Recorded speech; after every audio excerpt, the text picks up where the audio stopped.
the channels, it's a sight to see. Singing, hosting, bringing the vibe. Every word they drop electrifies the tribe. On YouTube and X, they leave their mark. A rising star, igniting the spark. Toasting must be burning bright. Rocking the world in the dead of night. Voice of thunder, heart of gold. A legend in the making, bold. We're trying to get to 100,000, guys. We need to do a live streams to collabs, they're in the mix, turning conversations into magic tricks. A spark of joy, a creative flair. Toasties out here spreading everywhere. With the mic in hand, they're rolling the scene, riding the rhythm of this rockin' dream. From rumble to the chat, the passion flies, bringing people together under endless skies. Toasting musty, shimmy, shimmy, shimmy, shimmy, shimmy, shimmy, shimmy. In the dead of night, voice of thunder, heart of gold. Thank you, I appreciate it.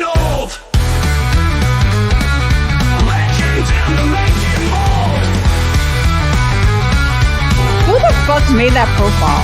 With a mic in hand, they're owning the scene, riding the rhythm of this rockin' dream. From rumble to the chat, the passion flies, bringing people together under endless skies. It is Alyssa! Toasting musty, burning bright, rocking the world in the dead of night. Voice of thunder, heart of gold, a legend in the making, bold and old. Yes! Hi, Alyssa, you dumb cunt. The lights ignite too. Toasties live tonight.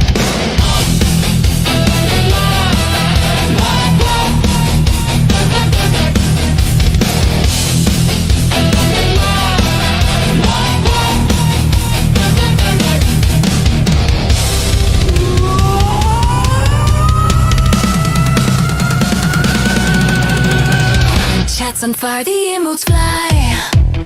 Sparks in the lens and glitter in the sky. She hits that cue and the music booms. A blaze of color lights up the room. Hype so hot it melts the air. Laughs and chaos everywhere. Every tear a brand new show. Turn up the volume, watch it blow. Explosion. It's Toasty Shiggly time.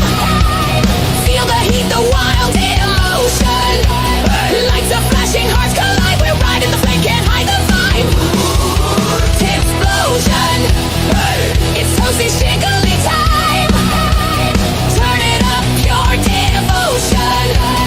Fire in the chat, let the good times roll. It's a blaze of fun and a rockin' social. Alerts are ringing, the crowd goes loud. She owns the stage, commands the crowd.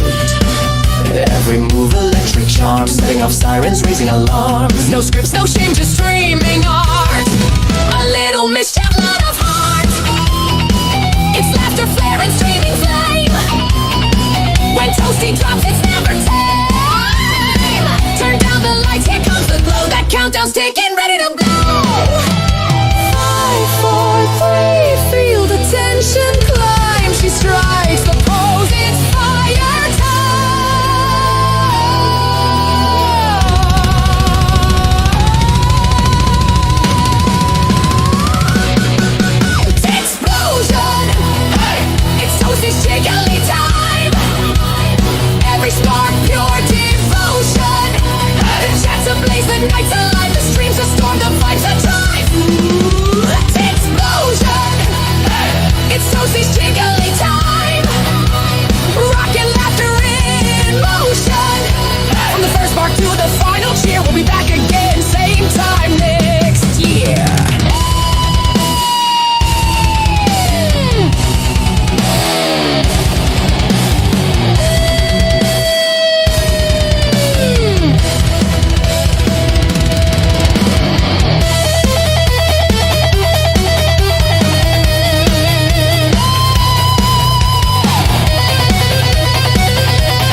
yourself up to some entertainment.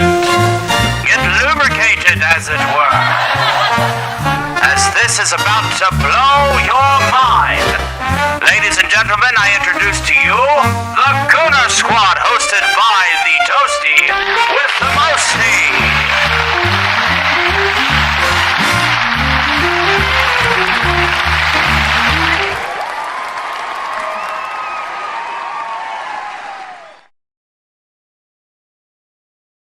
Hi, chat. Look, it's John.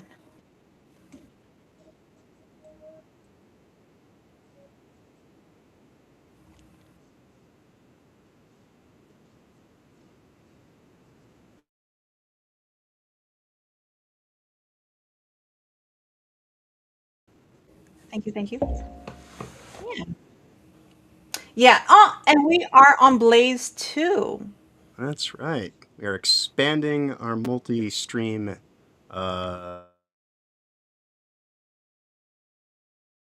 plantation, I guess. We have I hope, listen, I hope that is not just fucking bots in there, kind of like with Kick.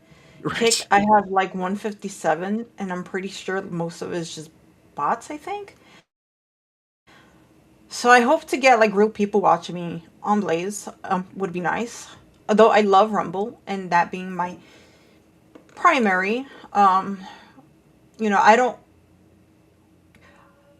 want it to be like the only place where I get people watching, because to be fair, yeah.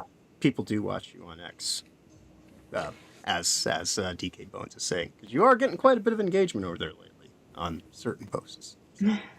Yeah, apparently I'm very entertaining, and I swear to God, like since I'm on John's Discord, I get notification, and I'm literally like tweeting and you know all this posting, commenting, and all I hear is the notification on Discord. I'm like, who the fuck is doing that? And it's just me. It's me. I'm getting Yeah. notified. I'm getting notified. Right. About your own posts. Right.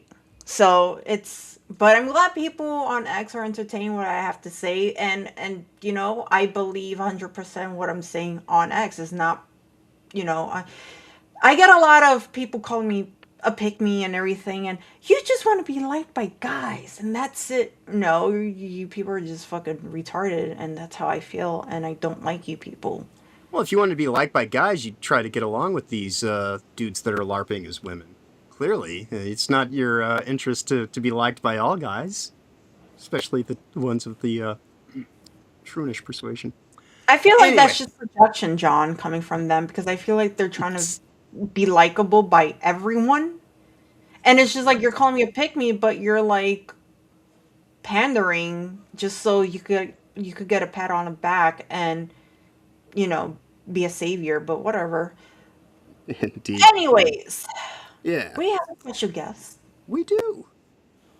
Yeah. We should welcome him in and welcome everybody else who's taking some time out of their night to join in with us. Yeah, we got Vega here. Yay! Hey! Indeed. Welcome in. Yes, yes. Thanks for having me. Of course. Twinkling noise. Right. Indeed.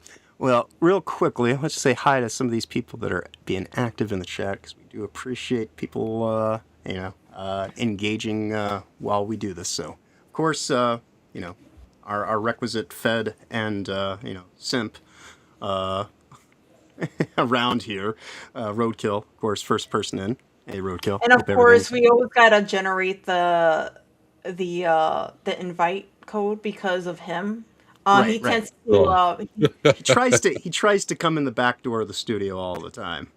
Oh man.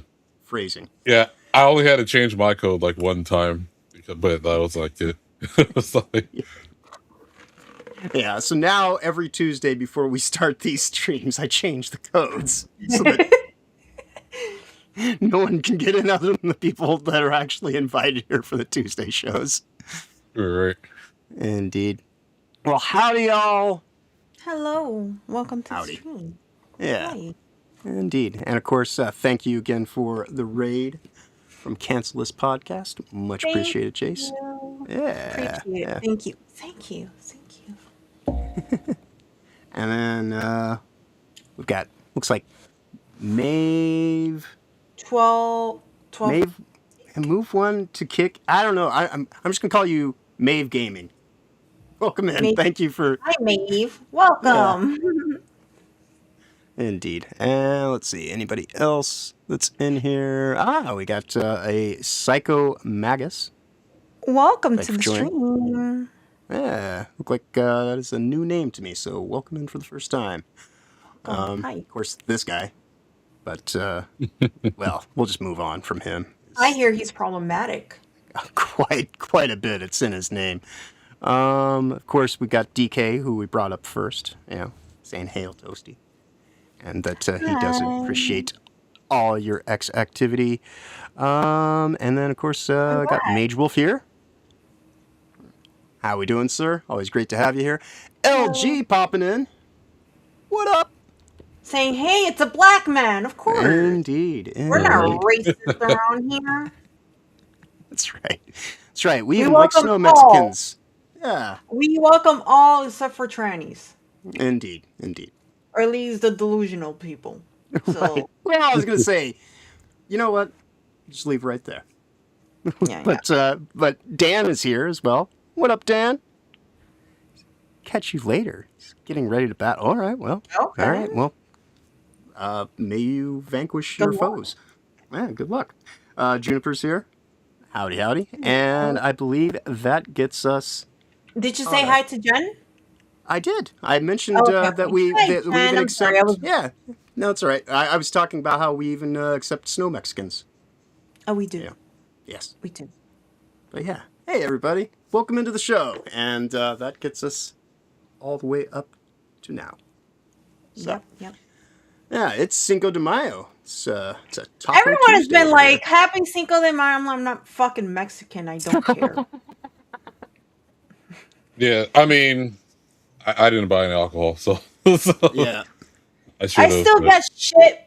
You know what's shitty is being a... God, I don't want to sound like a fucking woke tard.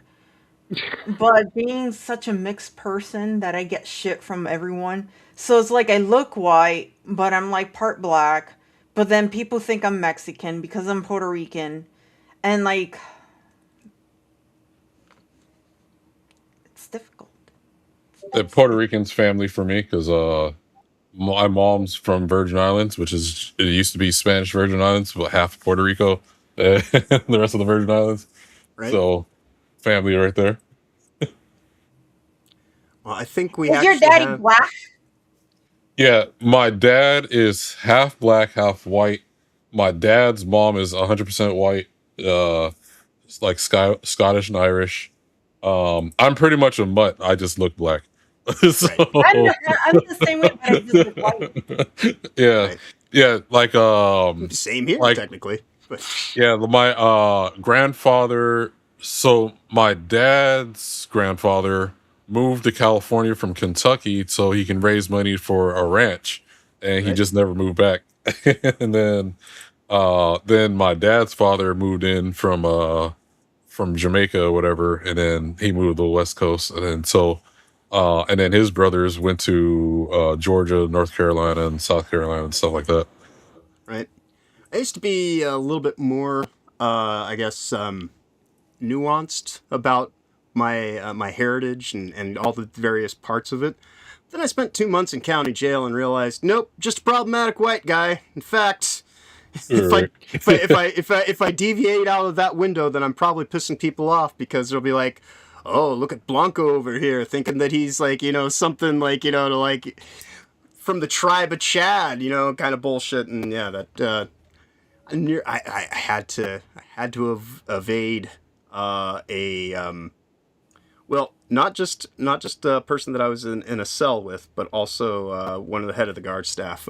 They were they didn't like the fact that I was talking about my my native great grandmother, and they thought that was probably a little bit offensive. So Oh well, shoot. yeah, because clearly I'm far too white to to call myself anything, other than white. Because You're if I white call myself a passing, Native John. American, which is, well, technically true, for anybody that was born here, you are a Native American. They got a little bit pissed off when I was talking about my actual tribal history and lineage. Dan, popping in with $1, says, today is Cinco de Roadkill. We need a Mexican song for him, so play La Cucharacha song, John. I don't think so, but maybe. We'll see. Or play I- play Yeah, this is Lechona. a Tuesday show. We don't necessarily. Yeah. We're at all the places. We're in the exploitation ghetto, so we really probably can't play that one. Ghost of Mama Susan, who bends me over every Sunday. Pretty Indeed. much. Yes. Our time at the exploitation ghetto is it's been special. Well, Toasty they got don't like herself me very much there. no. Toasty got herself monetized. Managed to run afoul of a I guess disgraced former gaming journalist. Yeah, I Would know be the who. nice way of saying it. Yeah. Rat face bitch.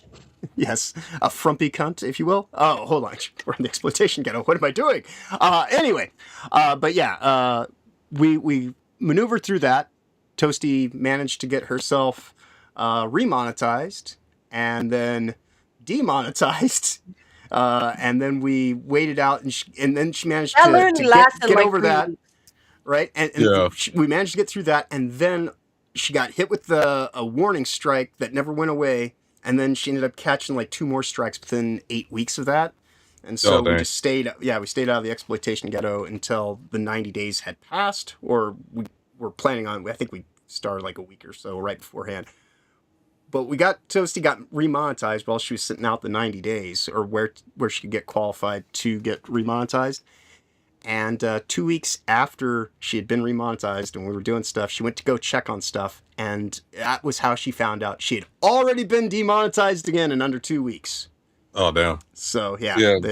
They are no fans of Toasty around the exploitation ghetto. So Yeah, usually for me it's because I show. My Sunday show's an anime show, so it's like I show clips, and so it's like depending on what company or whatnot, I get hit or whatever. Or sometimes I'll get hit for the most surprising things, where it'd be like, what? Like I got hit. It was a chick playing a flute from her nose, but it happened. Yeah, and I still got. And now, out of all the clips I showed that should have got me hit, it was that one that got hit. right. Yeah, they are. It was for me. It was my intro. I literally had a little anime part of my intro of a cat like Kitty. playing boobs Oh, on speaking of boobs, cats, yeah, Indeed. like a piano, and You've they're been like, summoned. "Yeah, this is." Oh, look at the kitty cat. yeah, or stupid. Is she a video baby? show. Yeah, this one's a baby. Newer one. I got a bunch of cats, and I'm Yeah, about what to a have cool some frog. puppies. Yeah, I'm about to have some puppies pretty soon. Before I came in the stream, I came back from Home Depot. I was building a whelping box. So Oh, what type of puppies? What like? German shepherds. Oh, hey. Oh, Nice. Yeah, so right now I got 5 dogs, and then I got chickens and a bunch of cats, and I might as well say snakes because I find those out here too. And then, it was 3 dogs at first. I kept 2 puppies from the last litter, and now these next set of puppies, I'm gonna sell them all. oh, Nice. Well, you got a farm. Yeah, I was gonna say you Right, got you got almost as many animals as it sounds like as Hemp does. Right, I'm right. surprised he's not lurking in the stream just yet, but maybe he's trapped. Well, I'm planning to get some. It's chick season right now, but I'll probably get some ducks. I don't know. Either if I don't get ducks this year, I'll probably get ducks next year, but I'll probably get more chickens. Right? Dude, you have to hang out with Hemp. Yeah, I was gonna say he Right, just right. got ducks. Yeah, he just. Oh, got, nice. Yeah. I had I ducks think about 2 before, weeks ago. but yeah, before I paid off my property, someone complained or whatever, and I had to get rid of them. But I really found out. I read the laws for the county, and I was like, oh, I was in compliance. I didn't have to get rid of anything because I also had a couple pigs in my yard too. You must So have been annoyed when you fucking found that out. yeah, because it was like, well, I mean, they became dog and cat food, but so um, yeah, so like I butchered all of them, Hmm. which I really love my ducks too. So yeah, so I butchered all of them, and then like I looked, and I'm like, oh, like I didn't have to do any of that. I mean, I could probably get rid of the roosters, which that's understandable or whatever. But yeah, everything else is like, yeah, I could have kept everything. Right, low maintenance, low noise animals. Yeah, yeah. Georgia's pretty lax on some things. It depends on the county. As Depends long as you're not on in the county, Fulton, indeed. Yes. yeah, as long as you're not in Fulton County, which we all know about Fulton County from the elections. And then they're in the what was it? They got the disgraced mayor from Chicago, Illinois, Dalton, Hmm. Illinois. She moved to Atlanta. She shouldn't even qualify, but they allow her to run anyway. So she switched to Republican in that county, and there's no other Republicans. Right. It's such a it's so Fulton County is so corrupt, but I don't know. But I could never live there. Too many black people for me. So Indeed. I could never live in the Atlanta area just because every goddamn street's named Peachtree, man. Like, true. the first time I went to Atlanta, I remember just kind of saying, I think I've reached the end of the world. It is wrapped around itself. I am sitting at the corner of Peachtree Street and Peachtree Avenue. What the? No, Give I'm me like, no one wonder second, so many I'll people in be this town are cracked out of their fucking gourds. I don't know how you could ever expect to navigate. Just like there's 151 Man, streets named Peachtree. It's fucking insane. yeah, yeah. Everything's named after peaches and that there. But the Yeah. other problem is people. It's not that they can't drive. It's just. I mean, it's that too. But they don't know how to break down. Hmm. So, like, okay, if your car is breaking down, pull over to the side or some shit. Like these guys will just Oh stop yeah, in the just stop right in motherfucking the dead light middle. and be like, "Oh, well, my car's light's on. Let me just stop right here." And you're like, "What the fuck? Like you're trying to." As soon as you get by, you're like, why is the traffic hold up? And it's some Right. jackass that didn't know how to coast his car to the side. Right. Yeah. Or is unwilling to put it in a neutral and push it off to the side. It's madness. Um, I'm glad that I don't have to deal with the traffic down there. Which, you know, in Savannah, Savannah's actually not as bad as Atlanta, but even there, like you get the same kind of thing where people would just stall out, and just kind of like leave shit and be like, "Oh, Yeah, we'll like fix it." between there and LA and then San Hmm. Diego. Okay, I think Los Angeles still has the worst traffic, but it's Oh yeah, predictable. Like right. everyone works these certain times and everyone gets off of work at these other times. So as long as you avoid that window, you're good. Hmm. But if you're stuck there, then it's bad. Like I went to E3 in 2017 and Hmm. a 15-minute drive took me like a whole hour. Yeah. So Yeah. Yeah. No, when I was living in Seattle, I just used the bus system there. Their metro is actually pretty decent. yeah. In terms of how far it spreads out throughout King County. And so, I could generally get to most places within like 45 minutes, an hour tops. And I was usually just factoring in waiting for the bus itself and getting to where I needed to go. Um, but yeah, like actual driving around there, thankfully, like I never really had to deal with that because I'm just a pedestrian. So, I have Yeah. I have never had a license. I don't think Toasty has either. We're both Oh, for sheltered I real? mean, it Damn. makes under. sense. Yeah, Makes sense yeah, that I don't, because I Well, New York. unfortunately Yeah. yeah. She live. lives in the city. I grew up in the Midwest though. But It's like people are like, don't get it twisted. I carry a fucking pocket knife with me. If someone tries me, I'm gonna cut you. Yeah. I have to have a car. Like the last time right. I took a bus, I said, fuck this shit. It's like, oh, Yeah, so, no, down in the South, yeah, like the bus well, systems are not worth it. well, even where I'm from originally in San Diego is like, Mm, yeah, if you don't live in the downtown areas, like where I used to live, if I miss the last bus, I have to walk for like 2 hours when it's like a 15-minute drive. right. And so Yep. like there's been times where like I missed the last bus because of something, and I'm like, all right, I gotta walk for over an hour just to get to where I'm going. I'll get home. Yeah, when I was living in Texas, I was doing online PC tech support for people's internet services and shit, and it Yeah. was like 7 miles away from my house. And so on good days, I could grab the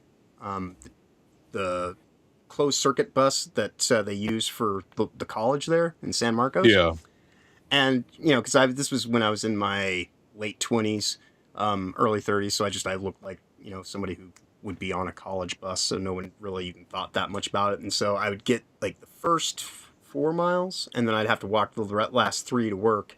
But then whenever I'd get out of work, there was just basically had to walk 7 miles home every time. So I would walk anywhere from 10 to 14 miles a day, basically, to and from work. Yeah. Back when I was down in Texas, because they had no bus system other than the student system, and I was able to use it because the apartment that I was living at was off-campus housing, and it was a new apartment complex, but it was made specifically for college students, and someone was they signed up to go to school, and then I guess they changed minds on what school they were going to go to, so I ended up just getting a subleased on their apartment. And since the pickup bus would just come there for the students, I was just like, fuck it, I'll just blend right in and just get on the bus. Yeah. So, but yeah, bus systems are very hit or miss. Like where I live now, they don't even have fucking Greyhound doesn't even come through here anymore after COVID. So Oh, yeah. shoot. Yeah. So it's a small enough town that I can walk from one end to the other and back in a couple hours. So Yeah. it's not terrible. I mean, I just usually try to schedule around any kind of thing that I have to do. Like I go get groceries like once or twice a week, so that way you're not carrying like an excessive amount of groceries, but also kind of helps just I guess it's the way that I get out of the house, because otherwise I much like Toasty, I'm kind of stuck here in the studio most of the time. Yeah. Yeah, I'm definitely a homebody and stuff, but I got out today because I'm always indoors. Got Yeah. out, took a nice walk because it was nice and sunny. Did some shopping. That's about it. I think for me, I'm mostly at home, but when I do go out, if it's not an event I'm going to, or like a con or a concert, um, I'm usually at Home Depot. That's like my spot right there. Either I'm window shopping at Home Depot, or we got a Bass Pro Shop here as well too. So I've been Right. there, and then looking at guns or whatever, and then or I'm at my local where I'm at. We have the busiest Dairy Queen in the whole the whole world, and All right. yeah. So and they serve breakfast at like 5:30 in the morning. Like, and there's a Waffle House across the street too. But like, Mhm. I just go there and like they got biscuits and gravy and everything at a Dairy Queen. Right. Yeah, dude. Well, I mean, down there, you can't go more than maybe 10 blocks without running into a Waffle House. It seems like so. No, Georgia has the most Waffle Houses in it. I think it was like Yeah. 500 something. I've seen one. There's one spot I seen in Atlanta where it was like a intersection, four corners, and there's a Waffle House at each corner, like literally Right. across the street from each other. So, like, you can't miss out on a Waffle House. I mean, if one fills up, you just find you another Waffle House. That's right. That's right. We do have a few more dollar donations came through. Of course, we got Roadkill saying "Happy Fake Mexican Day." You too, Toasty. motherfucker. Sure, I'm an honorary Mexican. I used to go to Mexico. I used to work in Mexico as well too. So that's Oh, a whole nice. other story. Yeah.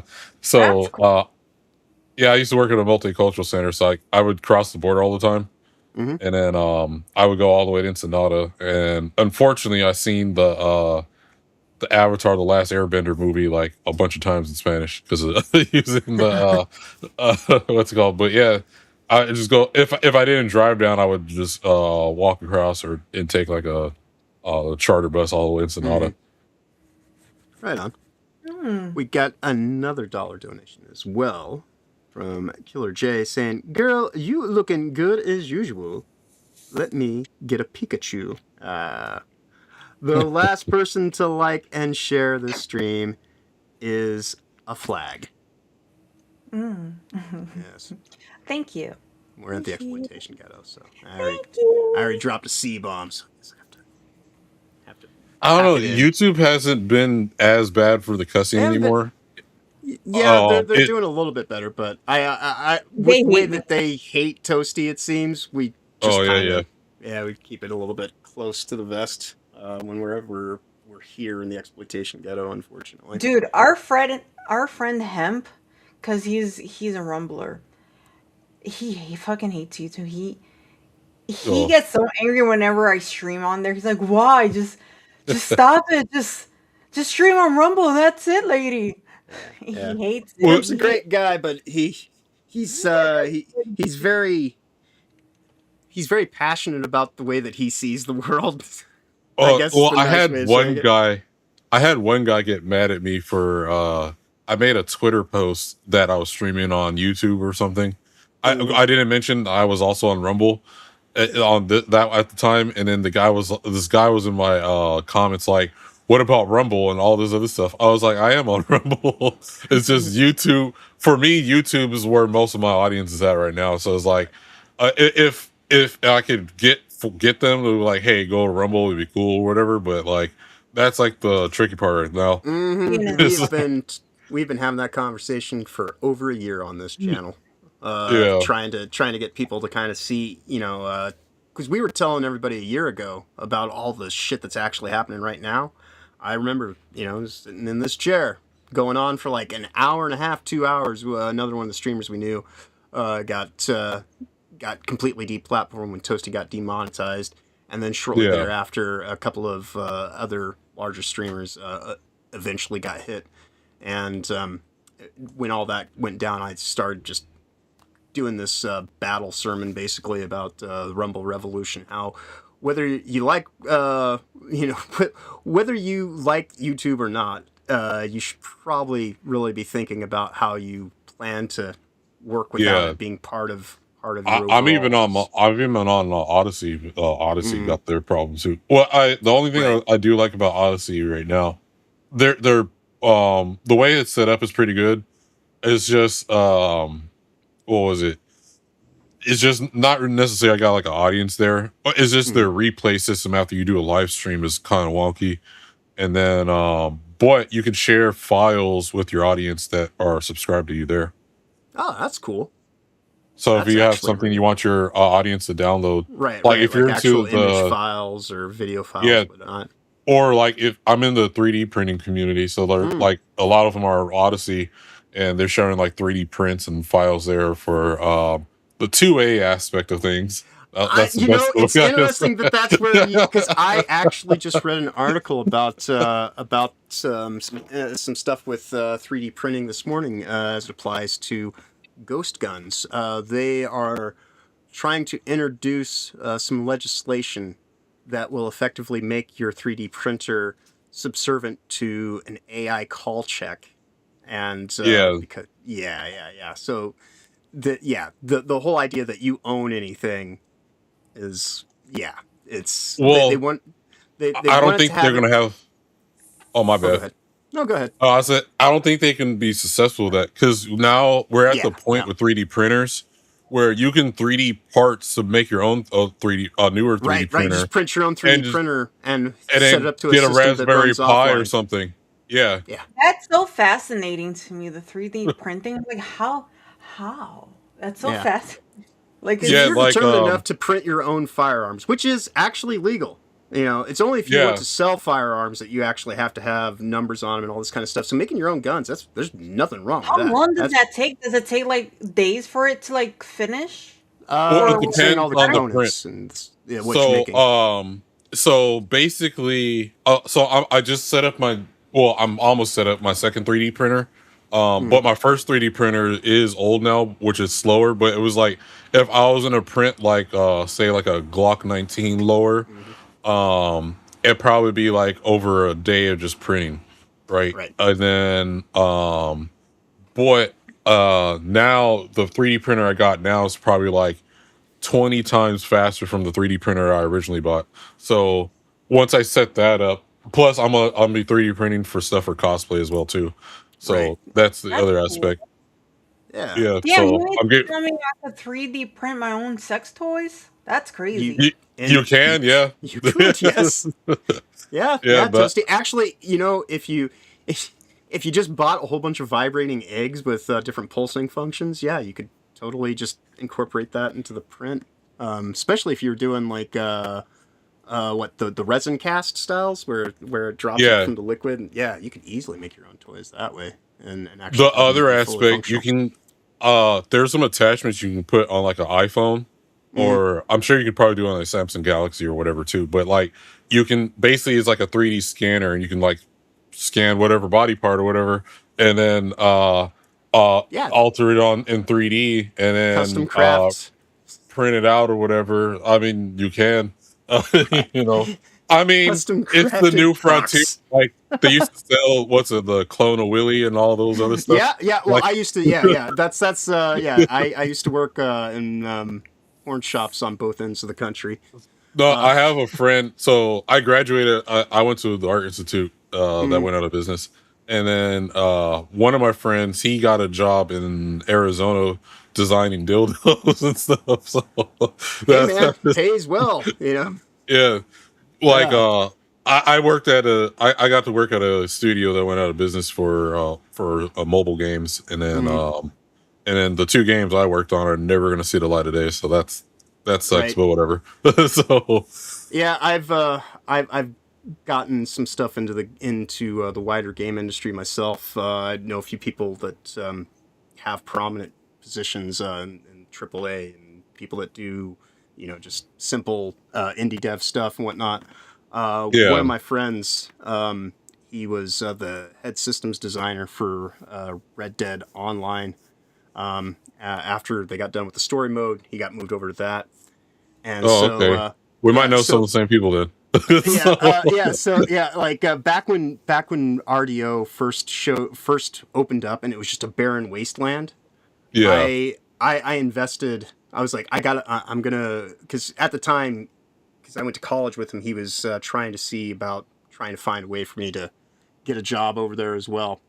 And so I went into Red Dead Online and kind of like assessed the world, what the whole thing was that separated it from Grand Theft Auto, and how you could make a unique experience that would still feel, in some ways uh, more appropriate for a pastoral game like Red Dead yeah, Online, because you're quite literally, I was standing in a pasture while I was thinking about it, because it's not a Twitch game in the way that GTA is. It's like so I came up with a whole new set of systems, and nice. when Red Dead Online became the game that everybody loved, that was, I am the unsung hero of when people enjoyed Red Dead Online. But Nice, nice. yeah, but then of course the money men got involved, and they decided to completely fuck over 2-3 year plus of success, and then they completely fucked the economy and halved the payouts, got rid of the gold rushes and all this kind of stuff.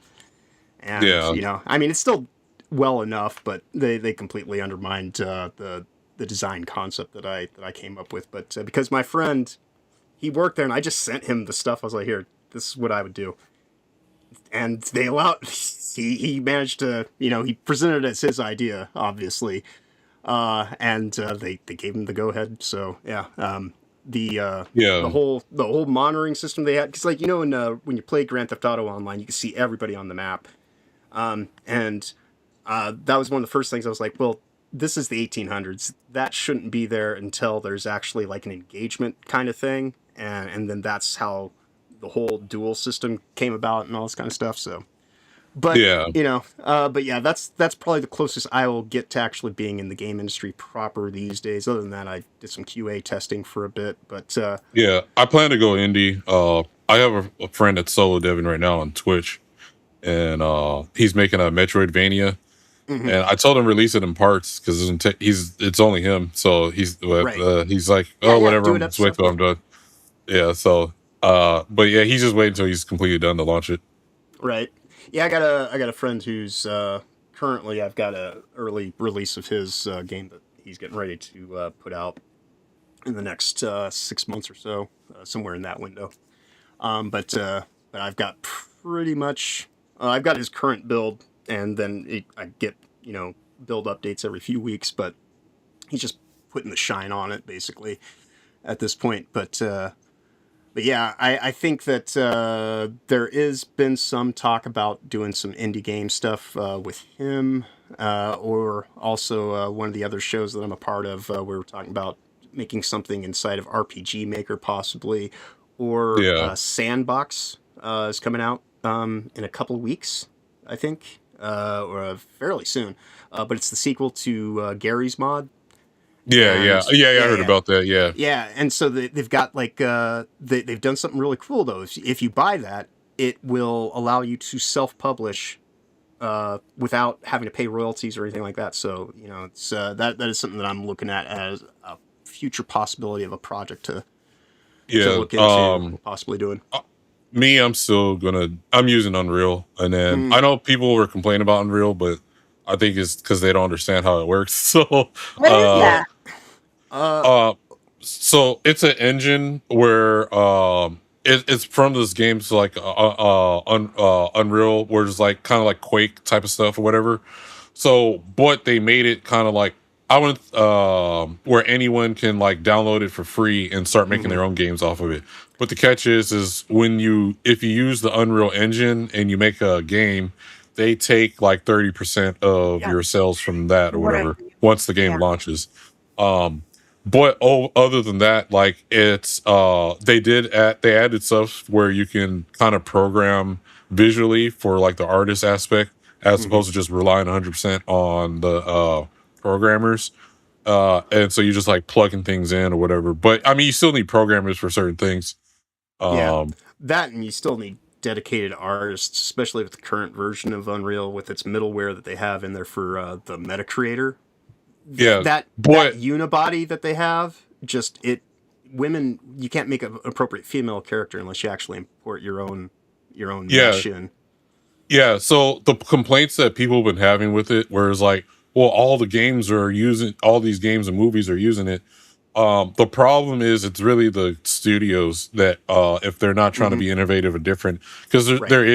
they do have like a little marketplace where you can buy pre-made assets. Hmm. So if everyone does that, of course the game's gonna look like someone else's game or whatever. Right, right. Or Well, they've been focusing on the hyper realistic, which I mean, as an artist, is like, okay, I want to show how good I can make something look as real as possible.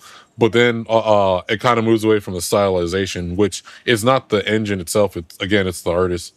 right, right. But yeah, I'm just talking about the middleware that it comes with or that has immediately available. Those base meshes in the Meta Creator.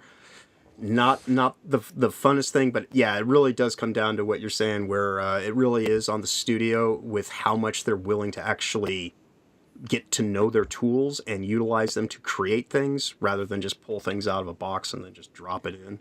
You know, so yeah, it's like anything. The more time That's you put so into it, cool. the better Like people it'll making their turn own out. video games and everything. There's so many like talented people, and Yeah, I'm like now's the Iron Age for pretty much everything. So Hollywood and everything else pretty much sucks. So it's yeah, because like, everyone is doing their own thing. They're creating things I themselves because people are sick of the fucking mainstream. Right. These celebrities and everything, and so people are getting creative. They're doing their own things, art, movie, whatever. Yeah, So I tend to think of it more as like a digital dark age, but within that framework, though, you can still do stuff. It's just you know, the navigation is far more difficult these days, depending on how and what you're doing is going to affect.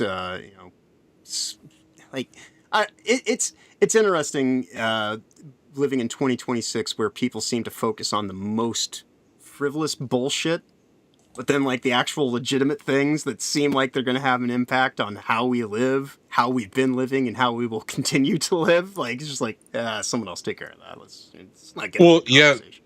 well, I think right now, so like, because we're seeing a lot of indies. Sorry, I got one of my dogs in the background making Yeah, no noises, worries. but That but kitty looks so cute just laying on your shoulder like that. right, and I got another one on my lap too. Oh my. But yeah, but like the whole indie thing, right? Where okay, you make a game indie, right, and you can have some YouTubers play it. They're your new advertisement for why the game is good or for other people to try it or whatever. So like Right. we've seen it, like Hello Neighbor was just because a bunch of YouTubers were playing it, and that got popular. Same thing with I mean, I don't Also, really care for the game Five Nights at Freddy's. that's another one that got big off of just Yo, a that lot of Hello fan Neighbor interaction. game, I played it like 3 times. It just creeped me out. That fucking neighbor. I couldn't. I still haven't played beaten yet because every single time they were doing new builds or whatever, so I was like, oh, let me try the new build, and like, oh, they got another build, let me try it again. But Yeah, yeah, like, I went through something similar like that when I was playing Cyberpunk because I was playing with mods. I'd go and I'd get like 200 mods loaded in the game. 3 days later, a new fucking thing comes out, breaks all the. So yeah, now I'm just like, you know what? I'm just gonna let this like play itself out for the next year and a half or so, and then I'll just once I actually have a stable system, I'll go in and I'll rebuild it at that point in time, and just take it from there, and not have to deal with constant updates breaking all the shit. yeah, like for me, I'm interested in like a lot of the VR games, a lot. So that's one thing I want to experiment with when I start making games. Like one of my final projects when I was in school for gaming, it was we made a horror game in VR with the HTC Vive or whatever. Right. And since it was such new at the time, we were asking actual studios like, "Hey, how'd you guys get this?" And they were, "Hey man," and they're like, "Hey man, we were just we were experimenting. We can't tell you much because we don't even know." So, Right. Right. um, There's but yeah, that's like that to me. That's like the new frontier. I mhm. always like game gimmicks or whatever. So like back in the Nintendo, you got the silent scope or whatever, and just whatever. Right. Right. Yeah. No, I definitely I have some big hopes for the future of games by way of Valve kind of stepping up and actually, you know, the hero that we need. You know, whether people want it or not. Although I don't see why you wouldn't, because they actually are fairly, customer focused and don't seem to have like a consumer mindset. Because the thing with Sandbox coming out, that's based off of the source code or source code, and they've got it structured to where it's like, yeah, whatever, you pay for the game, go make your own shit, no worries. You want to put it on Steam and sell it for a couple bucks, cool. That I like the very open nature of Linux based systems. So right now my next big thing is I'm waiting for the Steam machine to release so I can pick that up with the controller, and I can actually start doing some of my creative endeavors. Because I used to before I started doing live stream like all the time throughout the week.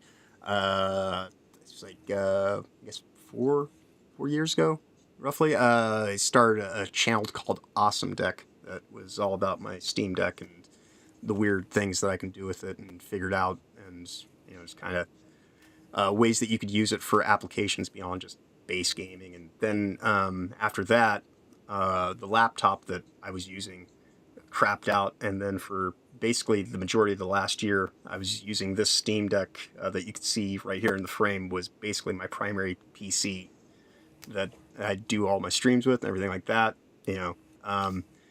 So I'm very big fan of Valve, but it's one of those things where it's not even so much because it's just like I think that Valve's the best. I like where they're at right now, and things can always change in the future. But for right now, it's kind of like why I prefer being here when we do live streams. I prefer when we're just on Rumble as opposed to the exploitation ghetto, because it just fits the vibe. And so that's what I'm looking forward to, is when that releases later this year. I've got a few ideas, and also just ways that we can optimize doing these streams and things like that I can't do with the micro PCs that I've been using in the meantime. Yeah, I see your comment. That's what's good. No, So what is it? um, I don't know. I'm pretty basic. I could be a 6'9" or a missionary, Oh, okay. and then but yeah, that's just basically me. But the and then but yeah, I think for me, I By still the do way, Windows. I was just gonna say, John, look, your son is in the chat. I know, I know. That's what I was like, it's my son. My illegitimate son, MSK. John dipped his hand in some chocolate, I see. Yes. my he's definitely he's asking the questions tonight. He wants to know if you eat ass, and I suppose whether you prefer syrup or jelly.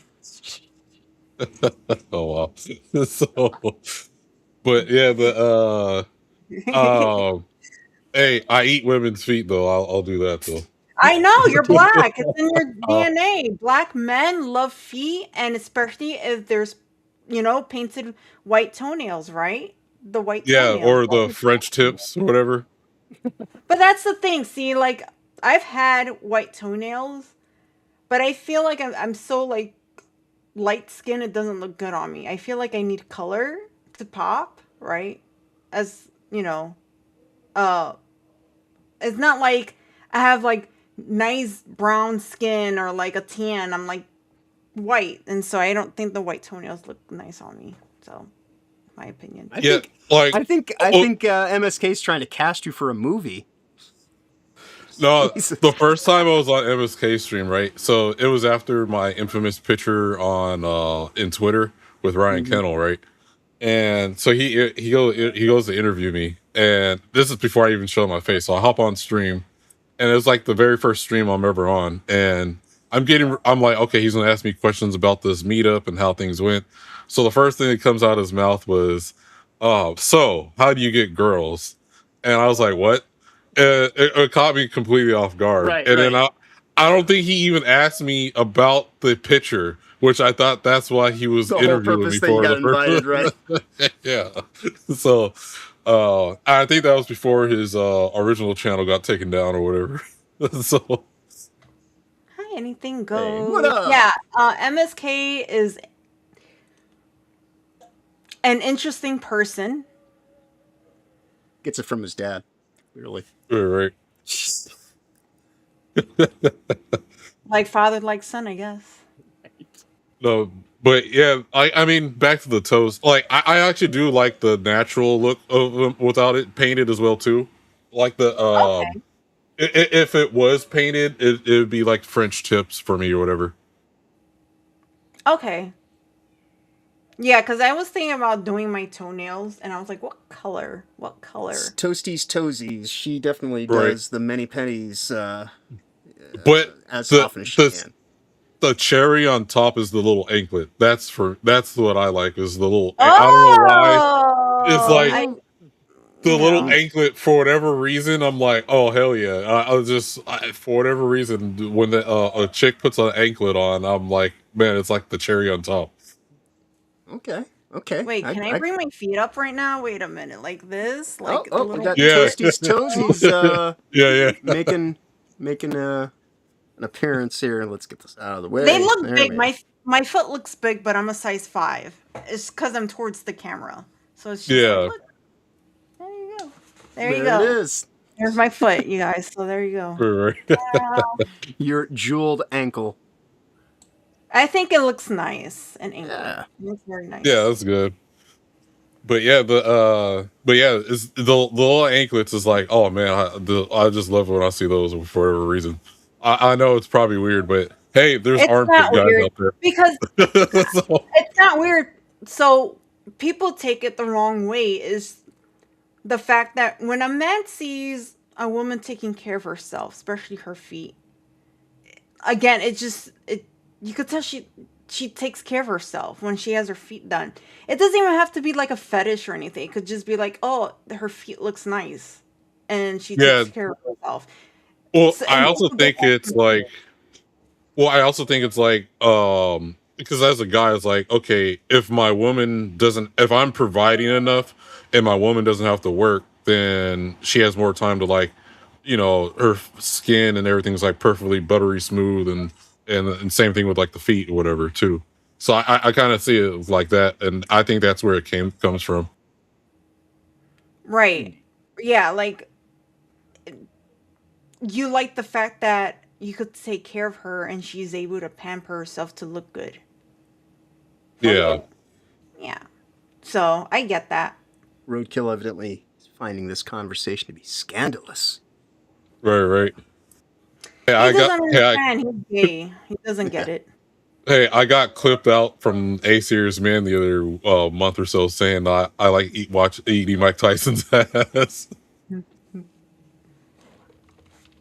But this is an actual YouTube channel where this guy, his name is Eating Mike Tyson's Ass, and he goes into a bunch of VTubers chats, especially the ones that like they only speak Japanese, and they always try to read English, so they end up reading his name every single time. It's absolutely hilarious. Right? Roadkill says, I didn't know you booked Kata tonight. And I'm friends with Kay. I be sending Kata some pictures sometimes too. I'll be like, hey Kay, you gotta check this out. So which I'll probably see Kata later this year at Dragon Con here in Georgia. Nice. Wait, how many cons have you been? Because it seems like you're always going to them and So the main ones I go to every single year is MomoCon, which is later this month. Dragon Con is like the must go to of all of them. Dragon Con is nerd Mardi Gras. It's Yeah. all it is drinking, cosplay. It's 5 days, 24/7. Everyone's getting drunk, eating giant turkey legs, walking around in downtown Atlanta. Like it's the best con to go to. It's like 30 cons happening simultaneously, but in the same location. So you got like your Star Wars groups there, you got like this, and Dragon Con has like you got random hallways that got like hidden lore. The carpet even has lore to the carpet for like the Marriott Hotel, and you got people making cosplay out of the carpet patterns and stuff. Like it's if you go to the Dragon Con one time, you'll be hooked for the rest of your life. And then once it becomes 8 p.m. and then like kids start leaving, that's when it gets more adult. There's raves at 2 a.m. in the morning every night or whatever. In different hotel rooms, you just got to be in the know what hotel room to go to like have secret fun parties and stuff like that. And and basically it's 5 hotels in downtown Atlanta, and they're competing hotels, and they got tunnels that connect them to each other for whatever reason, and then there's an underground mall that connects to all of them, so you're walking these hallways to the other hotels. It's an experience, and oh my honestly it's god. the best cosplay ever. And then the other thing too, you're collecting these ribbons to add to your badge, and like so there's different like challenges or whatever, and people are making their badges too. So it's all community based, funny enough too. And then, but one of the days you're trying to see who has like the longest ribbon. So someone be going like the 5th floor and release their ribbons down, and it's like see how many floors it goes down and stuff. It's absolutely insane, and plus everyone's wasted, which is also fun. So um and then the other con I go to here in Georgia is AWA, which is Anime Week in Atlanta, which I did host a panel there, the last one, which was I swear it's not hentai panel. So Right. and where I just talked about weird obscure anime and stuff, which I did have a following, but it was at the same time of Sonic the Hedgehog rave. So I didn't have a sound guy, and I was trying to get things set up. Right. Yeah, I hadn't Sounds heard of like the fun. AWA one, but Dragon Con, I went to, like I said, I lived in Savannah when I was going to SCAD. Everybody, like, like art school is full of a lot of LARPers and Yeah. cosplayers and things like that. So yeah, there was a Oh lot my of god, people the that were into it. LARPing thing. I didn't know what that was. I would hear it. I'm like, what is that? Oh man. And then when I would look, it's just like people pretending to like slay each other. I'm like, like Yeah. nerds. Yeah. You And should. There's a good movie called Knights of Badassdom, Mm-hmm. where it's a LARPing movie, but one guy, he's a wizard. He finds an actual book and he accidentally summons a succubus that ends up killing everybody. So they have to like another guy brought swords and stuff, so they have to like go kill it or whatever. Absolutely a good movie to watch. is that Right. like a comedy or something? Yeah.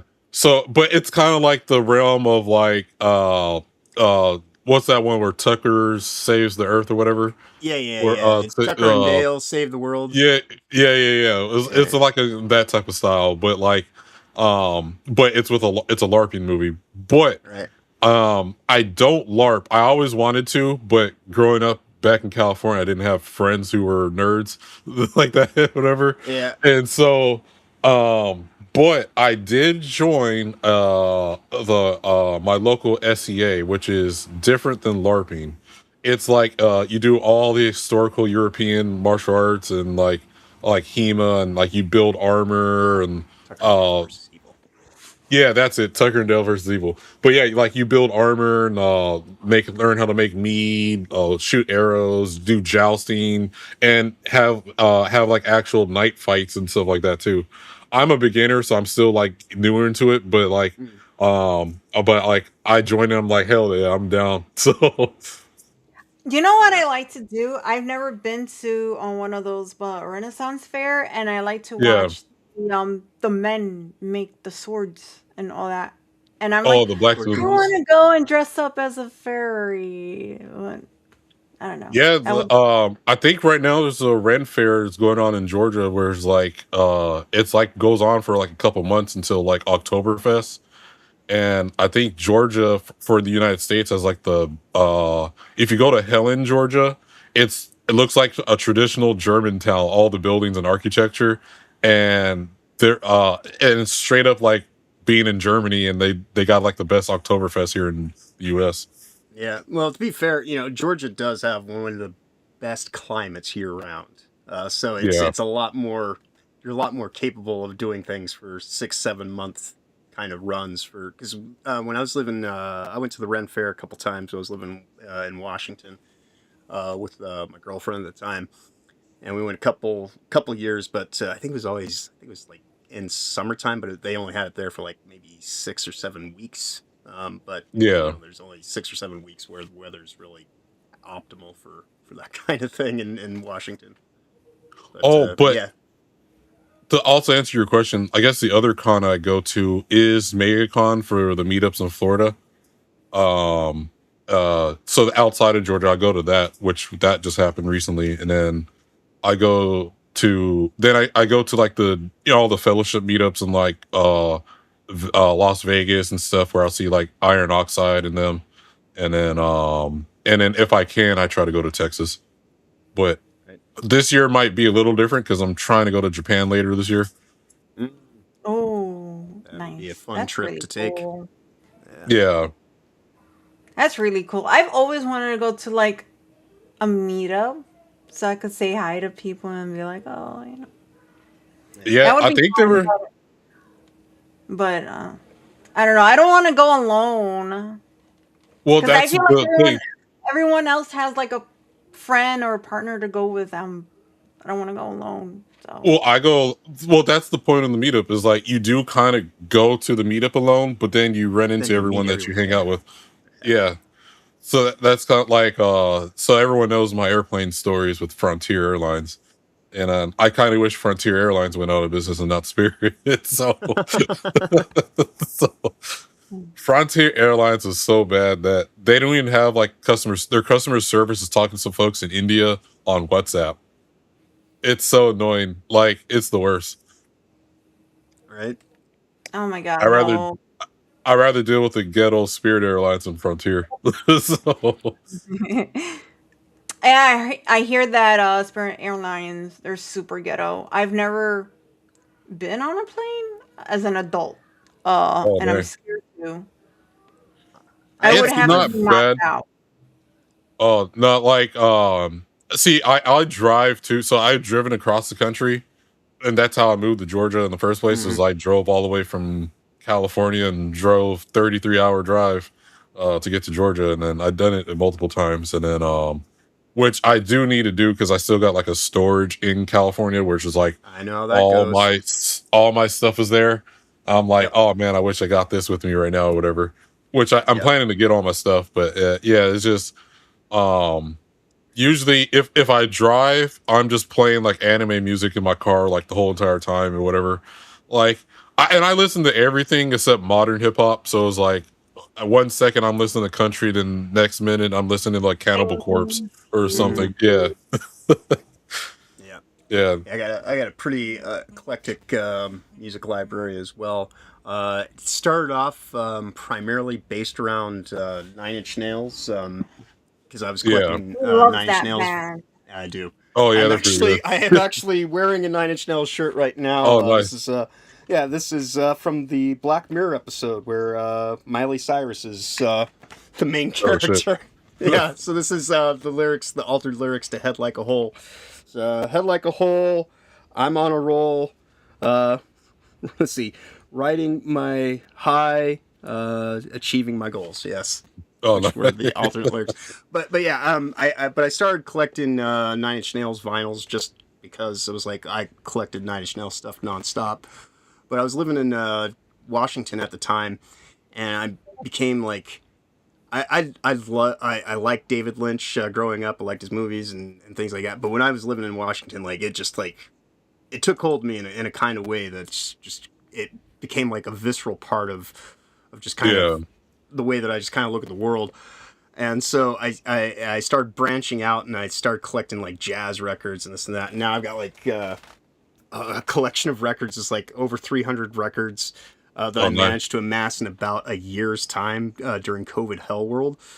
Oh So dang. yeah, like yeah. So and then along with those records, because this was back in the time before enshittification ruined everything, but usually you could buy a record and you could also get a digital master copy, 24-bit resolution, high fidelity 24-bit, just straight off the master.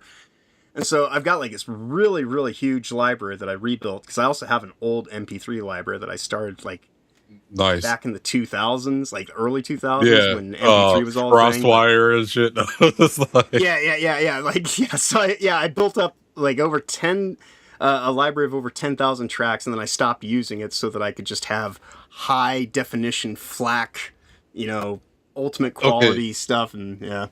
I got a record site I'm gonna give you at after the stream Okay. to check out, and then they mostly do reggae records, but they got some other good ones as too. Because before everyone else started like, oh, now records is popular again. When me and one of my exes used to could buy a bunch of reggae albums and stuff too. But the yeah, I'm planning to buy me a Zune on eBay. Which so I was like, I always wanted one. I'm going to get it when I'm give me a Zune. Right. What's Yeah, I that? wonder what that is. An Oh old school Rec- similar to an iPod, but it was Microsoft. yeah, But it's there from yeah. about 20, 15 I years ago. As I never really heard would. of it. You never heard of a Zune? Oh, no. Oh, because like it was in high school. I was like, oh man, I gotta get one. And then they stopped making them. I was like, damn. I was like, I just still want one, so I'm just gonna get one. And I've plus, never too, even had an iPod ever. uh, I had an MP3 player. My one I had was a Lyra something. I forgot the name of it. Lyra 3000 or something. And then I accidentally broke the it had like a little joystick. So oh yeah, Napster. Man, I just found because there used to be the site I used to download stuff from too. I forgot the name of it already. I was like, oh man, because it was bugging me because I was like, oh, I gotta find out what was the name of that site. Wait, what site? Is it like for to download music and shit? Yeah. Was it So Aries? I used Aries.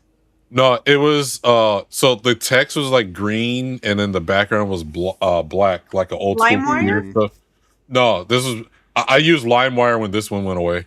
Oh dang, I forgot the name of it. BearShare? I'm trying to No, remember I shit did. from like I 20 have years used ago. BearShare. My dad was a BearShare person.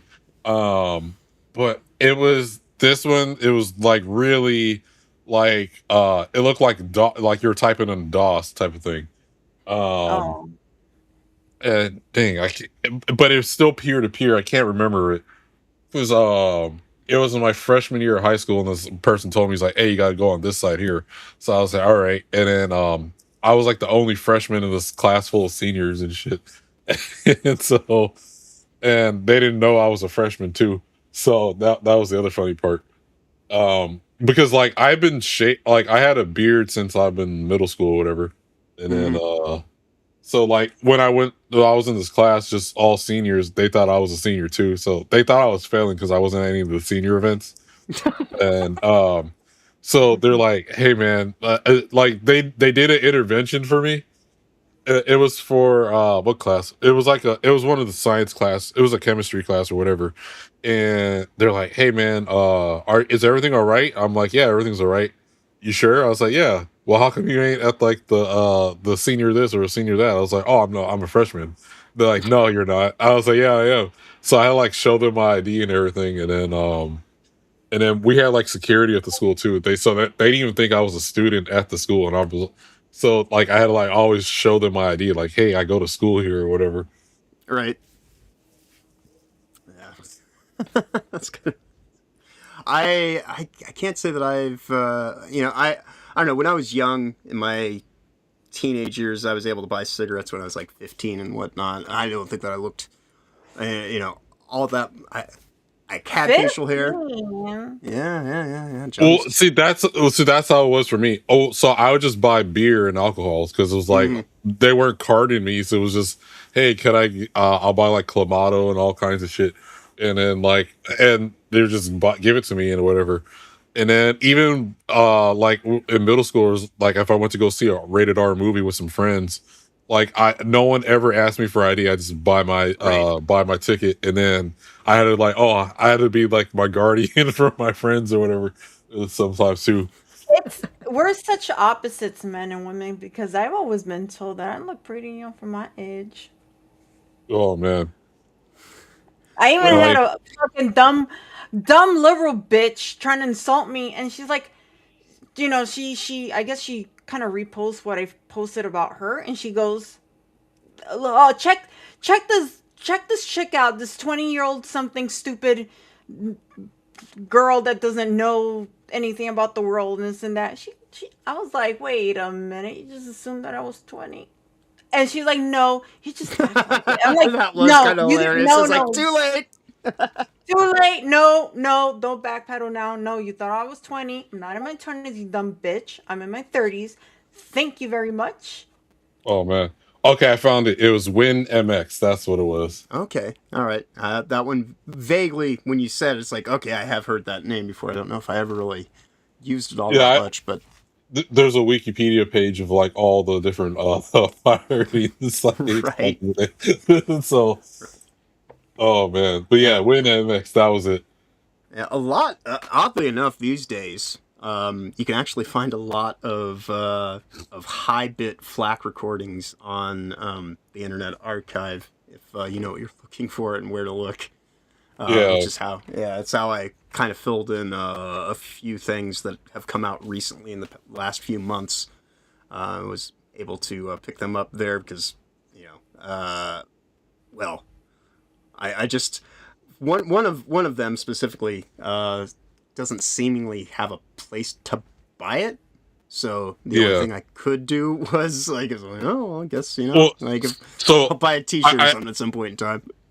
yeah, well, so I made rules for myself after I started getting in the industry for like entertainment and stuff. So, Mm. so the rules I set is if I can't buy it, okay, like me and one of my exes, we watched this anime called Shuffle, Hmm. and I was like, oh man, and it's based on a visual novel game in Japan, and there was no way to get it, and so I was like, all right, so I had to go to the high seas to get like me Hmm. a fan sub version of it in order for me to play this game, and it's one of those harem animes or whatever, but I Hmm. was like, oh, I got to play this game, and then they got one on Steam now, but the version skips the first game, so it's like don't even bother with the Steam game. Just Right. you gotta unless you speak Japanese and get the actual Japanese one, you have to go with that. So if it's like if I can't get it or something's being held hostage to where it's almost impossible to get it. So Hmm. uh like there was a show on of course I'm mostly anime I talk about so No worries. it's another anime but Crunchyroll refused to show the last episode So it was episode 12, and then there was no episode 13.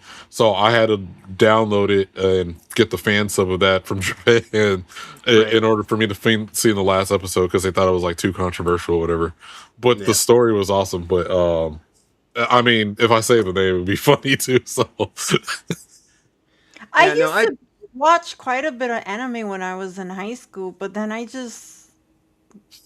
don't know what happened. I don't hate it, but I'm not obsessed with it like I used to when I was like in high school. I think that's kind of where I'm at. Where like I used to watch anime extensively, like yeah, a lot, and then I think somewhere around getting out of art school, my marriage collapsing and all this kind of stuff. It's just kind of one of those things that kind of just went to the wayside, and then now kind of seeing where there's still very good anime, but a lot of it just kind of seems, you know, I don't know, like some of it's nowadays doesn't seem like it's quite driven by the story. It's more about like the merchandising, and so I'm a little bit more yeah. hesitant. But yeah, Well, if I get tips on really good stuff, I'll generally check into it, or I at think for least me, put it on the because list.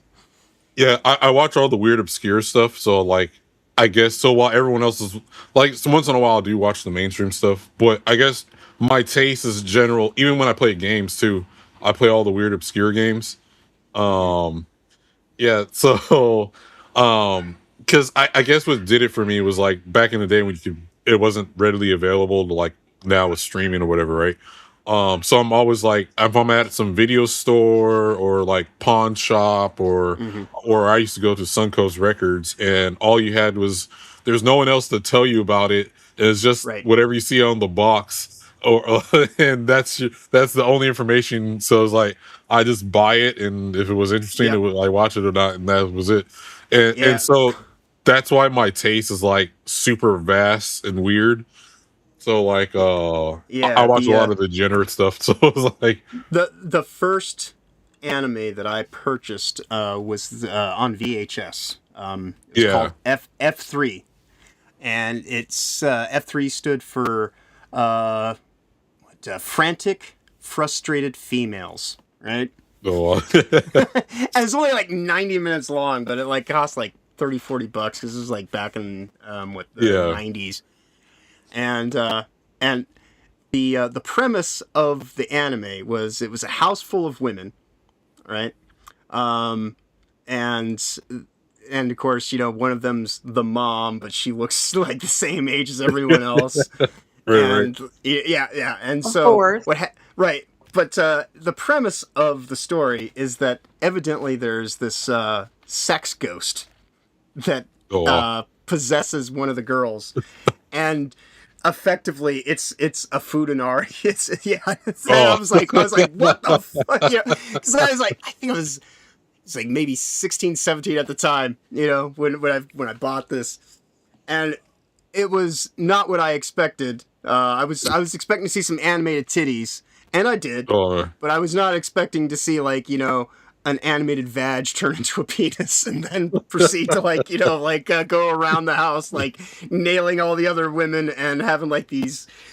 All right, you ever watch the episode of Randy in South Park when he's on the internet and everything? It was a ghost. oh, yeah. Yeah, Yeah, same yeah. kind of yeah. So it's Yeah, like, yeah. just this completely cum-filled Bukkake-esque kind of crazy insanity, and it's like What? 3 episodes long, so it's like 90 minutes, but it's fucking It's weird. I bet it was hilarious though. Oh yeah, like, yeah, no, it was great. And I'm not sure where it is anymore. I wish that somewhere in all these decades check- since I would have check, made a digital copy of it, but I'll have to see if I can ever find it again. There's a company called Discotech. So what they do is they try to find like rare shows and stuff that are normally on Blu-ray or whatever, and they do whatever they can to like put it on Blu-ray for people to buy Right. and stuff. So and there are a lot of cons too. So like so I'll go there and like I'll fish for like weird obscure stuff or whatever I can find or whatever. But usually that stuff is just hilarious. So it's like, so I watch all that stuff. Respect the Hong Kong pirates and their freaky dicky anime culture. Yeah, Indeed. Yeah, I think because China, even with how strict they are, they're one of the biggest downloaders of like all the weird shit too. So it's Right. Well, like I yeah. think what was it, Fry's Electronics? I saw Cat Planet Cuties.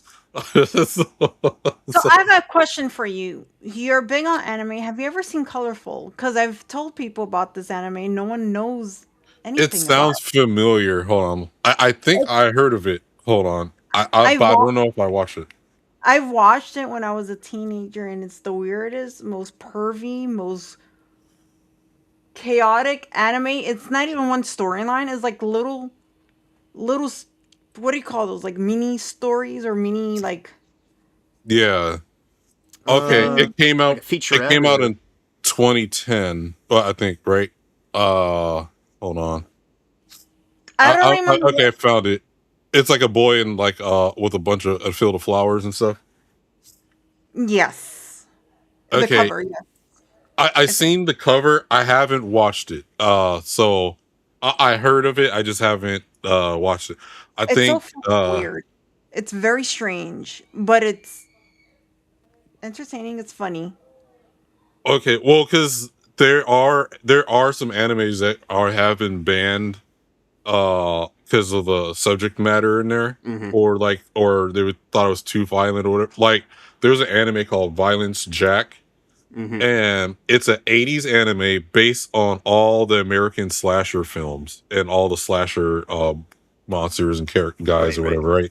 And put them into an anime, and one of the scenes is like some guy getting chainsawed in half and everything. Another one that's banned in a lot of countries is one called Midori, where it's a circus of freaks and stuff. That one is another one that's like banned in a lot of countries because like it has grape in it and a bunch of other stuff. But it's like with like old school circus freaks or whatever. Mm-hmm. And then you got like Monster, which is like another.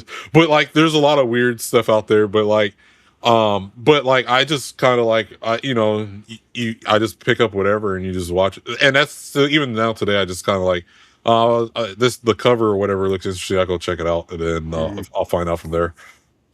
Like people have talked about Attack on Titan. I tried watching it. I cannot. Those creatures are Oh, so fucking weird looking. It bothers me. I don't like it. I don't like it. It's I just like weird. Attack on Titan. I saw the band that did one of the They songs in run there. weird. Yeah.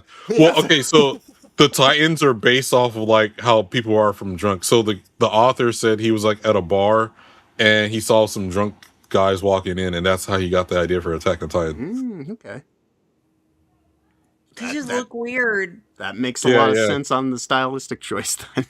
Yeah. But yeah, I watched it all. I haven't read all the manga to it. I know a lot of people hate the ending. And then there's some other parts people didn't like that I liked or whatever. I was fine with the ending. And then hey, Lupin the Third is fun and won't give you night. Yeah, Lupin the Third is a good one. It's like a detective guy or whatever. That one's been going on for years.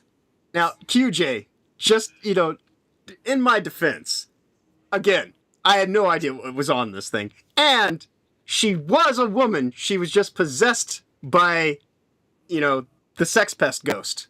And part of the possession made her grow a dick. So, like,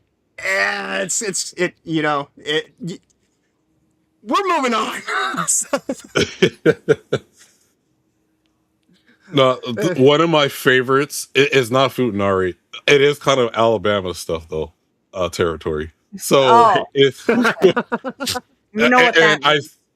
yeah. So but they are cousins, and basically it's called sprite a monogamy sprite between two worlds, and the premise is this guy he goes to move to his cousin's house to go to the university, and but when they were younger he used to call her, because they're more country, so he used to call her by the wrong name, by saying her name wrong, which created a second personality or split personalities, which each have their own personality. And then whenever he says the name wrong, the other personality comes out. So one's soft and timid and quiet and doesn't want to, and totally quiet or whatever. And the other one's like the total opposite, loud, boastful, ready to fight when she needs to and everything. Um, but yeah, but it's actually pretty good. If you don't mind an Alabama story, it's only like I think like 3 or 4 episodes, but I recommend it. Indeed. So I just I'm these conversations we have on Tuesday, like people are finding out some very obscure To be fair, lore though, about me. I feel to be fair, I feel like a lot of these animes are just weird in general, but yeah. not in a bad way. It's just the See, they I have don't mind because I run a podcast called "I Mhm. Swear It's Not Hentai," and so like there's this one which I have the I bought all the manga for it from Japan, so I'm learning Japanese so I can read this manga. But I watched the anime, and the name could scare some people, but it's actually pretty good. It's called Recently My Sister is Unusual. And um so, but they're not actually related. So Right. this guy, his father stepbrother. marries, yeah, stepbrother, Yeah. stepsister. But the stepsister, she's like real quiet and shut in, doesn't want to talk to people or anything. But she kind of likes her brother, but doesn't have the balls to say anything to him, right? Well, the very first 5 seconds of the anime is this other girl runs out in the middle of the street to go to school and gets hit by a truck and dies. That's the very first 5 seconds, and that girl becomes an angel, and she sees a stairway to go to heaven, but her stairs are only like 3 steps, and she's like, wait, I can't go up to heaven. Turns out kind of like the Gary Coleman cartoon, if you remember that back in the day. Jesus, She- that's a throwback. so she has to go back to earth and do good deeds and help people out. So she decides like, hey, I'm gonna help you. Hey, I'm an angel girl who's dead and I'm trying to get to heaven. I'm gonna help you get with your brother. And she can possess the girl, and she puts a chastity belt on her where it's like every time the girl gets aroused, there's a little heart that fills up with the liquid or whatever. And but it's absolutely insane and funny. Like there's a scene where you know those fish that like eat dead skin or whatever. So there's a scene where like they're at one of those places, and the sister was getting turned on by the fish eating her feet, and the brother's like totally clueless of what's going on. She's like, "What's wrong with you?" And then she's actually getting aroused or whatever. It's absolutely hilarious. You gotta go watch it. It's only like 12 episodes, but What's I it gotta find called? out. It's called Recently My Okay, Sister is Unusual.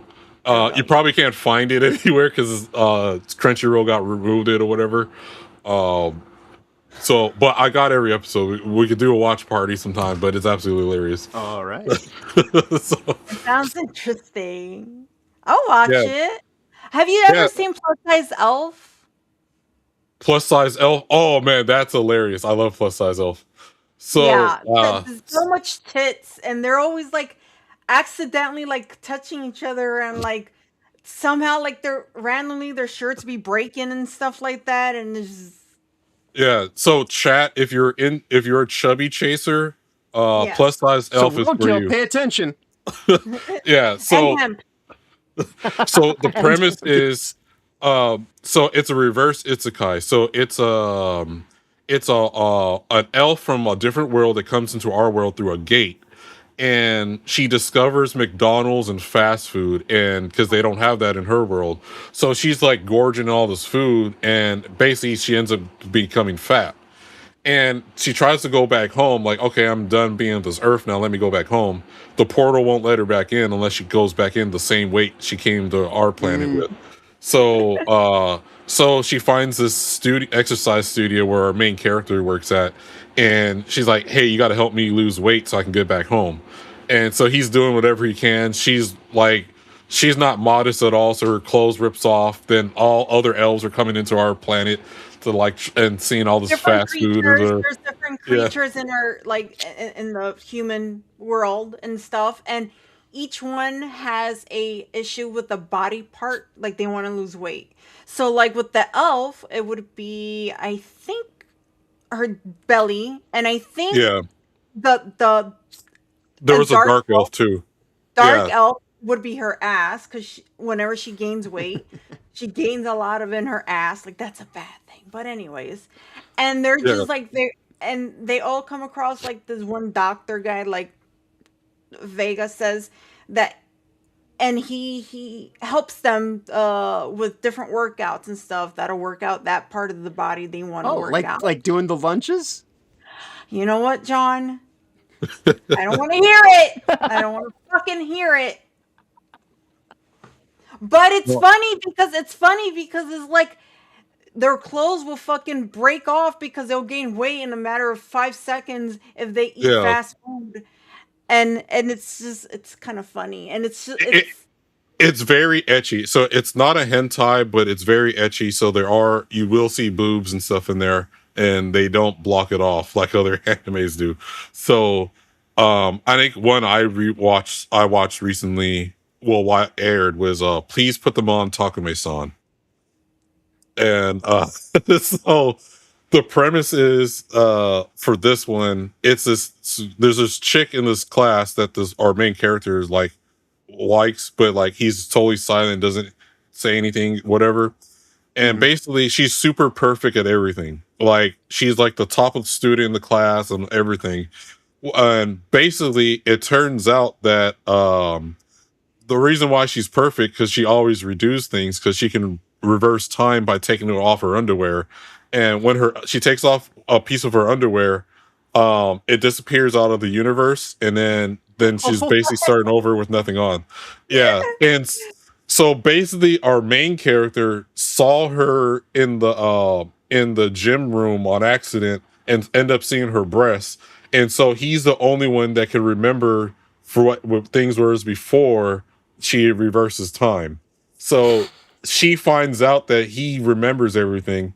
So she blackmails him that with like, hey, if you don't become my personal closet, so you have to keep extra bras and panties for me and put them on me at will, whenever I ask you to. If you refuse, I will accuse you of being a pervert and try to grape me or whatever, and you get arrested and kicked out of the school. poor And so, guy. but it's absolutely hilarious, and you kind of find out why she does that to him. And honestly, I hope there's a season 2 because it was amazing. And there's 3 versions of it. There's a censored version, a semi-censored version, and then there's an uncensored version. You know I'm gonna watch Crunchy, the uncensored one. yeah, I did find the uncensored one. You have to do that. The high Crunchyroll was surprisingly going to do the uncensored one, and decided, and they switched last minute to do semi-censored. But so shame on them. Oh, They do have a lot of vocalizers Yeah. in Crunchyroll's American side, so I can't Well, say I'm they too got surprised. well. Even when Sony bought them, they used to have live action stuff too. A lot of it. So they used to have a movie, which is you can watch it on Tubi for free. It's called Zombie Ass Toilet of the Dead. So, so if you are into diarrhea humor, you'll love this movie. If you like Sharknado and stuff, it's absolutely a 10 out of 10. If you are grossed out by farts and stuff, you're gonna definitely hate this movie. So, but it's like Shaolin soccer and how yeah. that type of Kung style. Fu, yeah. Kung Yeah, Pao, I all guess, right? that. Yeah, but with diarrhea, zombies, and parasites and farts. And there is nudity in there, but it's absolutely, again, if you're not grossed out by any of that stuff, it's a 10 out of 10 movie. Right on. Like the girl that's like there's a scene where she's like she uses her fart to propel herself into the air to do like a fighting scene with one of the monsters in there. It's absolutely hilarious. That's fucking funny. I gotta watch that. I think Yeah.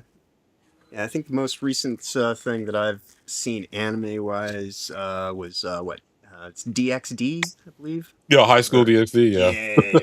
yeah. So yeah, it'd be along those lines. Yeah. The last thing I've seen would have to be Chainsaw Head. I call Oh, him that because Chainsaw his Man. head is a fucking chainsaw, so I just call him Chainsaw Head. Oh, yeah. That one I love Chainsaw Man. I haven't finished the manga, but By the way, I I have watched it not knowing what the fuck the story's about. I just went. what the And movie?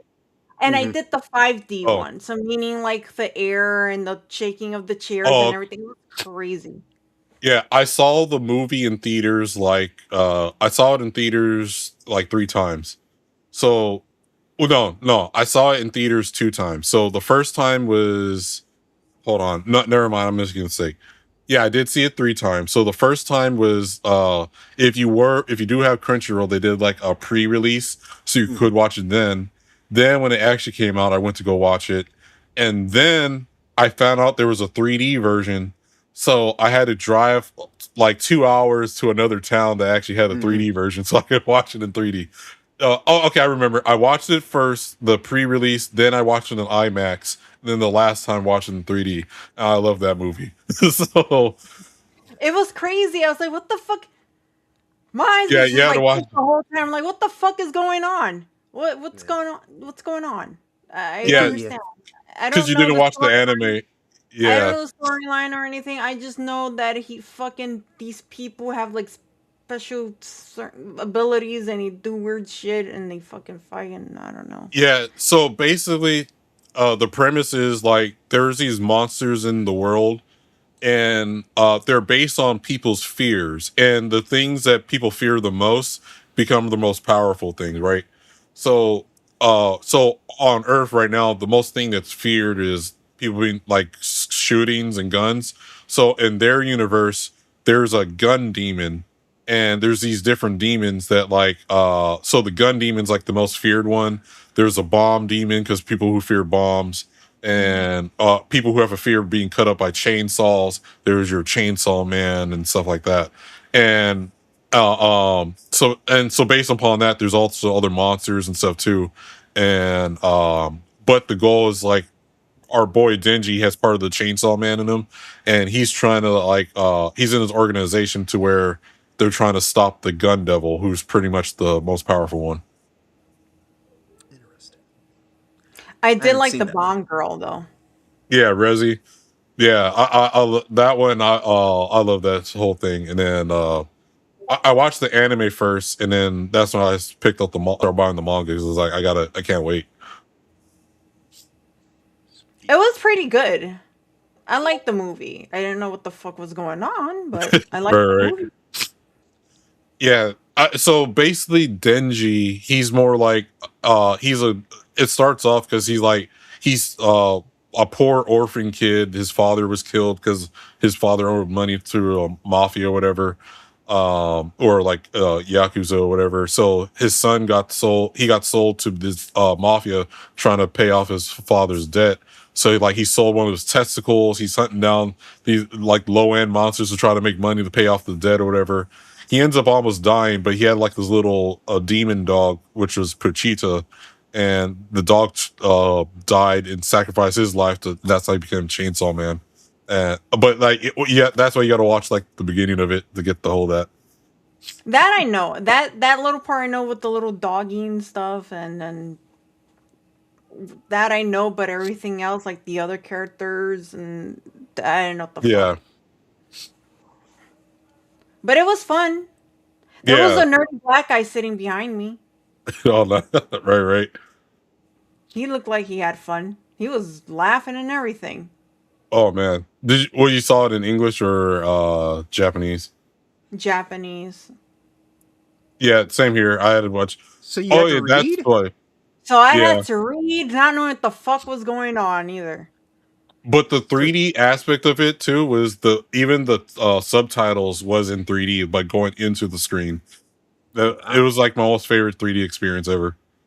I've only Hmm. seen one I was movie in sliding out the 3D. chair like this because the chair was like going like that, and I kept like, and it was fucking cold too, so I was Oh freezing.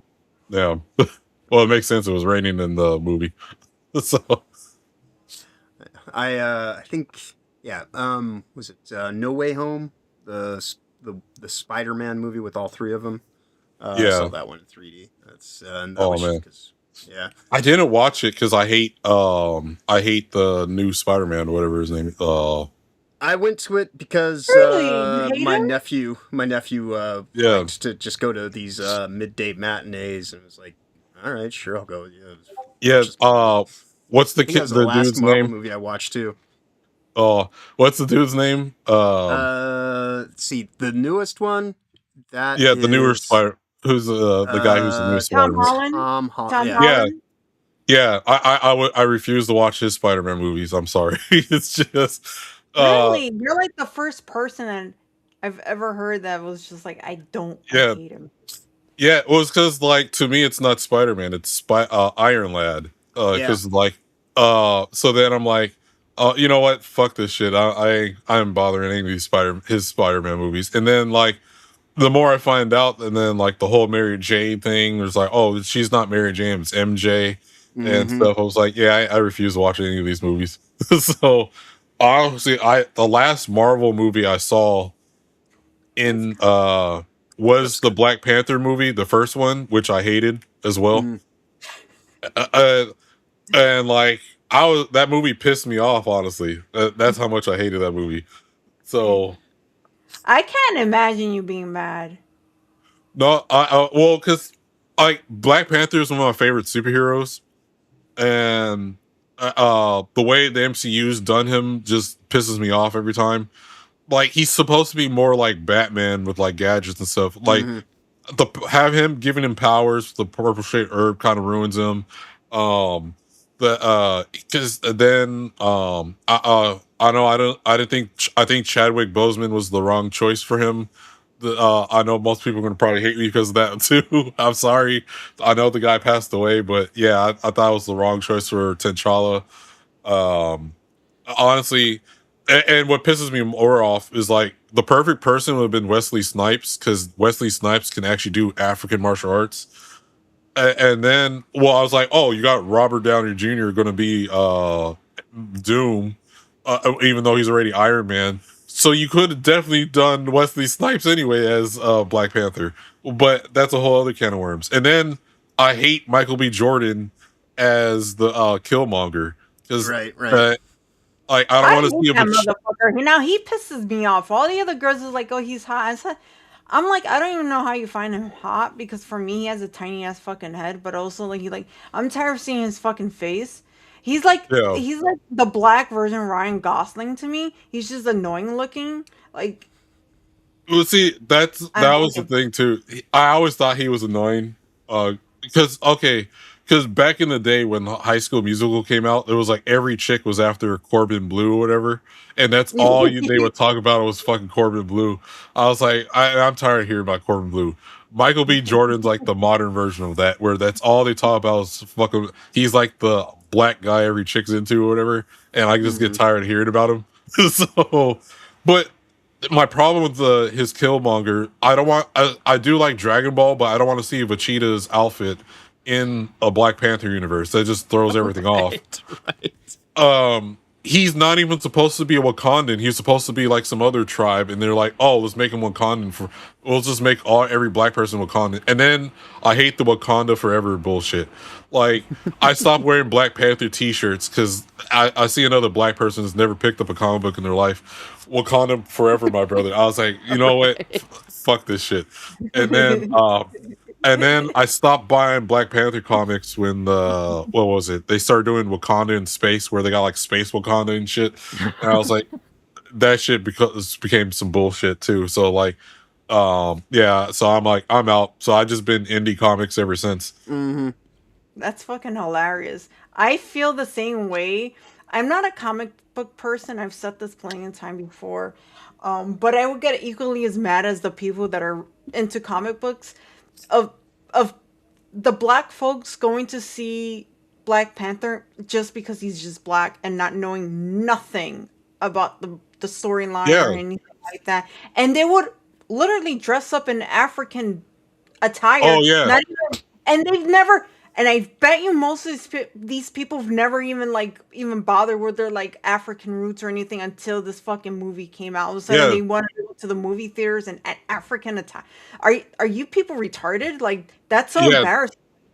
yeah. Plus, too, is like, okay, I don't want to go to pretend I did like the movie, and I don't want to go to the theater, and you start doing fucking African dance in the fucking theater while I'm trying to fucking watch this movie. Like, I don't want to hear any of that. It's just watch the movie in silence or whatever, like a normal person. Yeah. But yeah, I don't know. I can't even do it. I hate that movie with a This passion. ain't a fucking musical theater. This ain't fucking Lion King. Like get the fuck out of here. Yeah. Yeah, like the only time I would probably accept something in the theaters where your people are dancing or whatever. What was it? It was I went to the K-pop Demon Hunter sing along at one of my local Well, theaters. that is a sing along. You're supposed to Yeah, like, you know. but so there were people in the front with the little light sticks and shit. I was like, oh man, this is hilarious. But other than that, like I don't want to hear other people in the theater. I'm trying to like tune into the movie or whatever. Hmm. But there's a lot of other things I can complain about with the Black Panther movie. I just hate this modern version of Black Panther, honestly. Oh yeah. That same nephew, I actually saw Wakanda Forever with him Yeah, as well. And the thing too, T'Challa needs to be more. He should be like a Black Trump. That's how Black Panther needs to be. well, Because yeah, I mean they are an ethno state and all that. Yeah, I mean like all the things yeah, they sit here and try to rail on Trump for is like, isn't that Wakanda? yeah, Wakanda is big Wakanda on its first, man. borders. Like That's right. other African tribes were scared to even come to the border because of Wakanda, because they just get all of a sudden spears and shit starts piercing through them and killing them or whatever, Hmm. and then Black Panther comes there to finish them off. That's what I want. Like that's how our American border needs to be. It should be like how Wakanda was. But yeah, yeah, Anthony goes. There was they did a K-pop Demon Hunter sing along in theaters where like that was it The was funny music though. is But catchy. The music yeah, very I catchy. listen to K-pop, so I was like I said, I listen to almost everything except modern hip hop or whatever. Dude, And then, I've been listening to K-pop since the first generation, so I know like the older bands. oh man, like them. One of my favorites is Hyuna. I know she's off the market or whatever. And then, but I mainly listen for K-pop. I mainly listen to the chicks. So, um, Yes, yeah, and then, Girls' the Generation guys, and all that. Have you ever heard yeah, of them? yeah. And then I'll listen to a lot of Japanese music and stuff too, and whatever like Melise Miser and stuff like that, and Maxim the Hormone. I'm probably gonna go see for the fourth time in concert Baby Metal again pretty soon. A lot Well, of in people like September. Baby Metal. Yeah, I seen Baby Metal in concert like two to three no like three times already now. And they're doing another America's tour right now, so they're gonna be here in September. Nice. Yeah. I What? never have I been to a concert? No, I've never been to a concert before. You never been to any concert ever? I one time, but I don't count this because it's fucking retarded. It was like a screamo band of no one knew. Oh, Like one of those screamo people hitting each other, and I'm in the corner looking at them like oh. I see. I'm actually in the mosh pits and stuff myself. So, so I'm like I'm not getting a black eye. I'm fine. I'm gonna yeah. stay right there and I'm just gonna watch. No, but no, I'm in the mosh pit the whole way. Uh my dreads flying over the place or whatever. I go there's a lot of local bands where I'm at too, so I go to like local shows here or whatever. But yeah, yeah, even the Baby Metal ones is funny or like well the funniest one I went to was the Sim. So they're a Japanese reggae ska metal band. And so they fuse all those together. Interesting. But they did two songs for Attack on Titan, and they're not an anime music band. So they did a concert here in Georgia, and I knew them before they did music for Attack on Titan, right? So you got these weebs that came to the concert in the Attack on Titan outfits and shit from like cosplaying and shit. So in the middle of the concert, in broken English, the guy goes, "Stop, stop!" Like stops the music. We are not a anime band. We only did like one anime song, and that's it. We've been a band for over 11 something years, and we only did one anime song, and that was it. And so he's like, but we're gonna show you what we're really about. So they did my favorite song as a Wall of Death called "Killing Me," and I could listen to that over and over again. But so they did that to do a Wall of Death, and so you got the people in the Attack on Titan outfits didn't know what to do with everything. So but it was funny.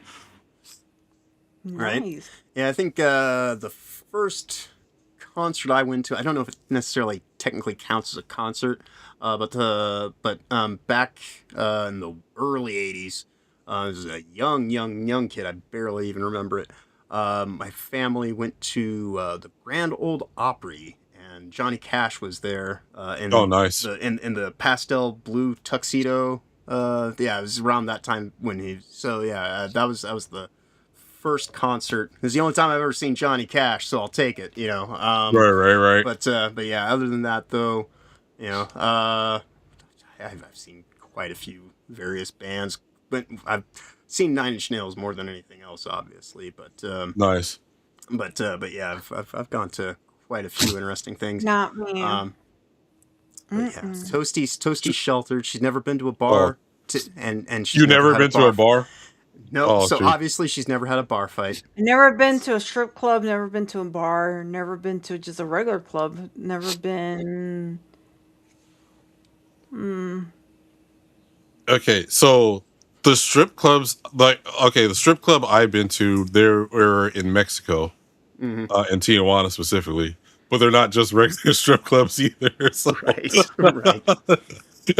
And so, but because so I'm from San Diego, so the thing to do was like everyone would go down to Mexico when you turn 18, because that's where like that's also when you can drink down in Mexico or whatever.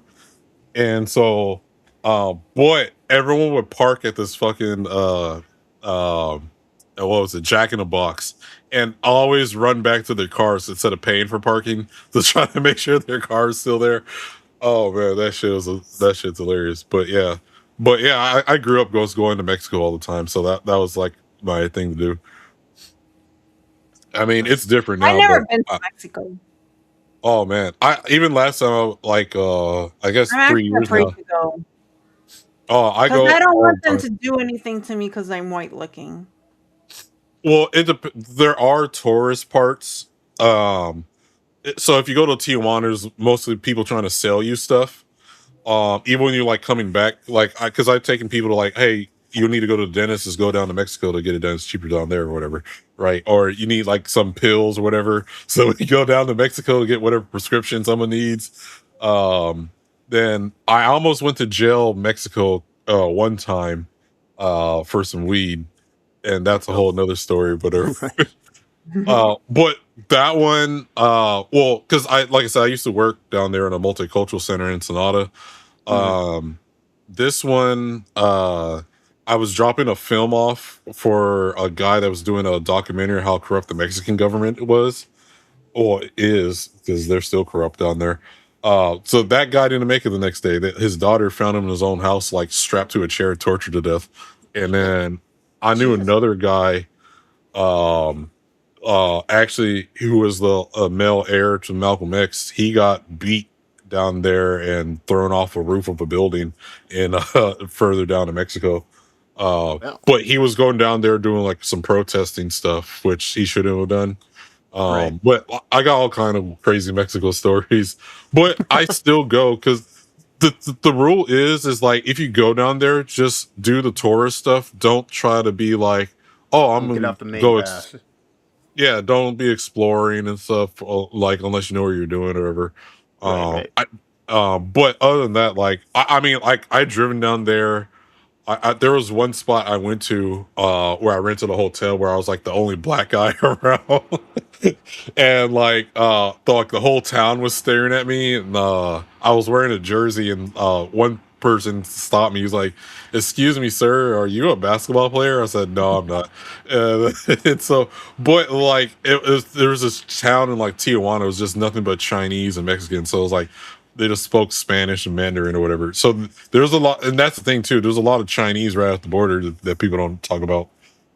Actually, a lot of Chinese people, a lot of Asian people speak Spanish because a lot of times they work together, like in these markets and stuff, fish markets and whatnot. And so, like, they pick up learning Spanish is Well, pretty my impressive. my theory is it's kind of like the thing with Venezuela where a lot of a lot of the Chinese were buying ports in Mexico and stuff, and I think that's their way of being closer to like infiltrating the United States. That's Oh kind of yeah. my theory. Yeah, they do stuff like that. Of course, they also buy lots of land here. A lot of Chinese billionaires. Part of the reason why people's cost of living is so high is because there's a lot of Chinese billionaires that own large tracts of land here in the U.S. and the buildings that are there just are sitting empty Yeah, for yeah. reasons. But that's the thing is like if your government allows them to buy land and stuff, they're going to go do it. And so that's what's happening down in Mexico. They buy these ports or whatever as close as they can to our neck of the woods. And then shoot, they're buying land here in the United States, because Hmm. certain states are relating them. Right. And $2, Deadlock, Deadeye, sorry, Deadeye uh, chimes in to say, much like everybody else today, Happy Taco Tuesday on Cinco de Right. Mayo. Thank And you. Thank indeed, you. thank you. Which brings us up to 5 for the day. So thank you, Thank everybody. Nice. you so much. I like how all the chats are like Happy Cinco de Mayo. It's Right, like, right. Or it's just Roadkill giving me shit about various things. No, I've seen Uh, some I'll, leftists like complaining about like, oh, if you're voted for Trump or whatever, don't you shouldn't be celebrating Cinco de Mayo. Nah, we celebrate anything that gives us the reason to drink. So shut the fuck up. So- yeah, pretty much. So I'm pretty sure it's okay for them to celebrate fucking St. Patty's and get drunk, but heaven forbid anyone else that doesn't agree with their fucking bullshit celebrates a culture that is not theirs. That's a fucking issue. Have you ever? Okay, I'm gonna go into rant real quick. Have you ever noticed these motherfuckers always like they give each other like Asian names, like Japanese names? It'll be like some woke fat white bitch, and she'll call herself like Yuki or something. It's like what the fuck? yeah, Like, have you ever noticed that? They always like take the Japanese culture and they it just fucking pisses me off because it's like you're allowed to do all this, but if someone else wants to like wear braids in their hair and shit like that, you have an issue with it? Suck my yeah, dick. Fuck you, you hypocrite. yeah. Like the whole thing of like, oh, you can't do this because that belongs to this cult. And I just do what the fuck I want. And So everything you like, fucking do belongs to Japanese culture when you're fucking Hello Kitty fucking plushies in the background, your fake ass Asian right. name, and then you're wearing like a little schoolgirl outfit. Shut the Well, yeah. fuck up. the The irony thing is, is, they push all this quote unquote diversity, but it's segregated, right? Because yeah, if you want actual legitimate diversity, that'd be people melting pot, like people just yeah. fusing things and recombining stuff that existed and making new things from it and kind of like reinterpreting. And so yeah, when people are like, "Oh, you're appropriating my culture," I'm just, "Oh, fuck yourself," like get over your bullshit, like. Yeah. Or like, Dude, for I was instance, Oh, I was gonna say real quick, I was blocked by this fucking. You guys probably seen it, but I fucking tweet like 40 times a day.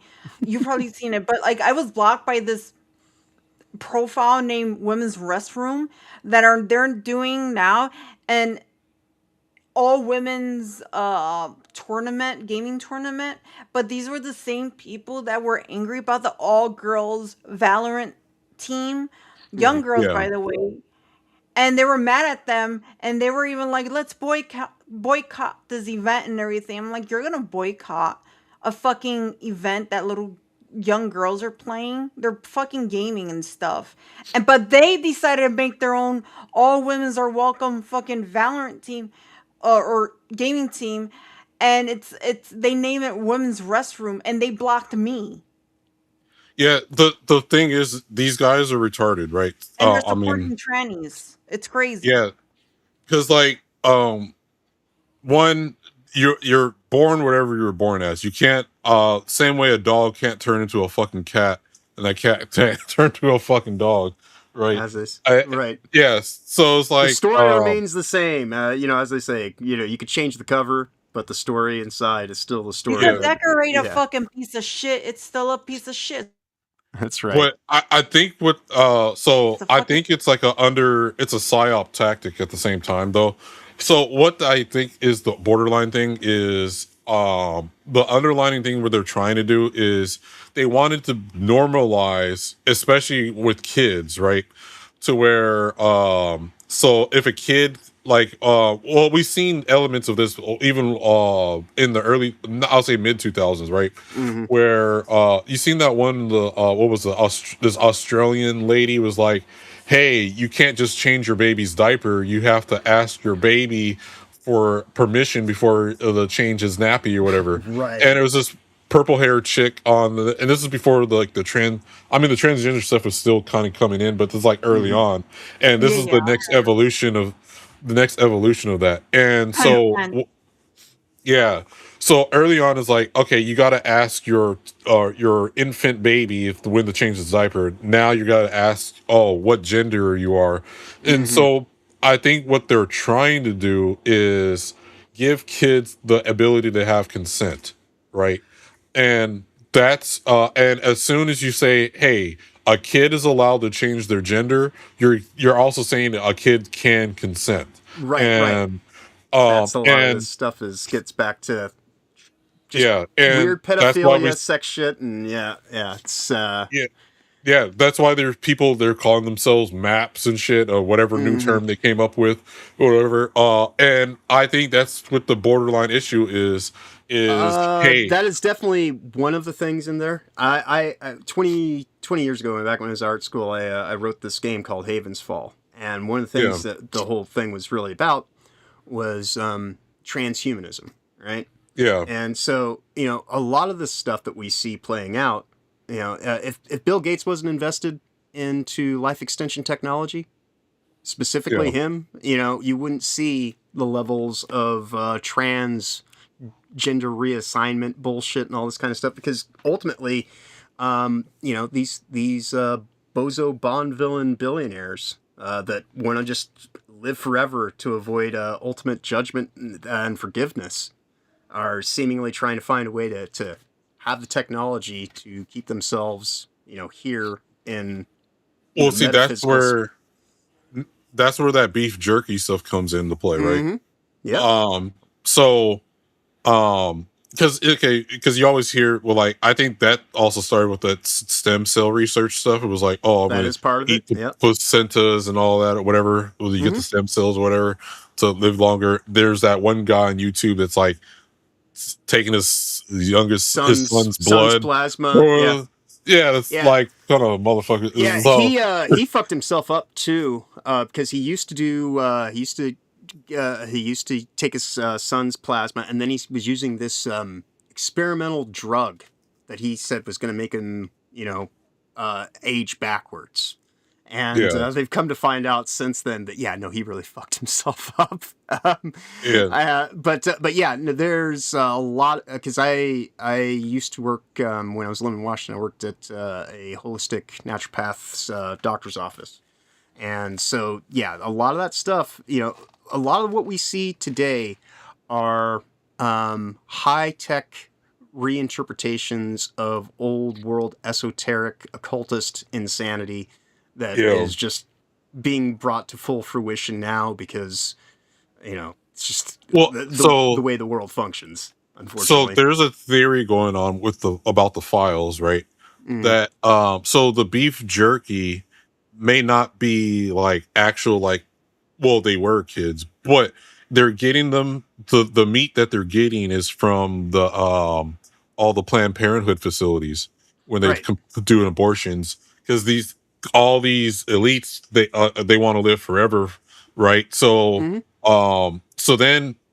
so all these Planned Parenthood facilities are like your is like your farm for the meat that Yeah. you want, Yeah. For and stem it's a cells and never all the ending, everything. it, and you convince these weirdos like these low IQ individuals like, hey, it's okay to keep doing this, keep getting abortions or whatever, and it's like a never ending supply of Right. this so-called quote unquote beef jerky. Right. Well, I mean that it does a multitude of things. Yeah. Because number one, you get people who volunteer to do something, so it's not seen as being a brutal kind of act of human sacrifice or anything like that kind of weird shit. So it takes care of that aspect. But then they also, along with Planned Parenthood, they have their own private birthing ranches. Like what Zorro Ranch, his other property that gets mentioned from time to time. The one that I believe it's in Arizona, and then so they've got private birthing set up for things like this, and then also when they created the for-profit housing centers during the Bush Obama era, when they did all the stuff there, a lot of those kids they separated from their families. Yeah. They were never in the system to begin with, so they can go and they can just have kids that just disappear, that were never part of the system, so they never really actually even disappeared. There's just someone who knows that they never saw their kid again.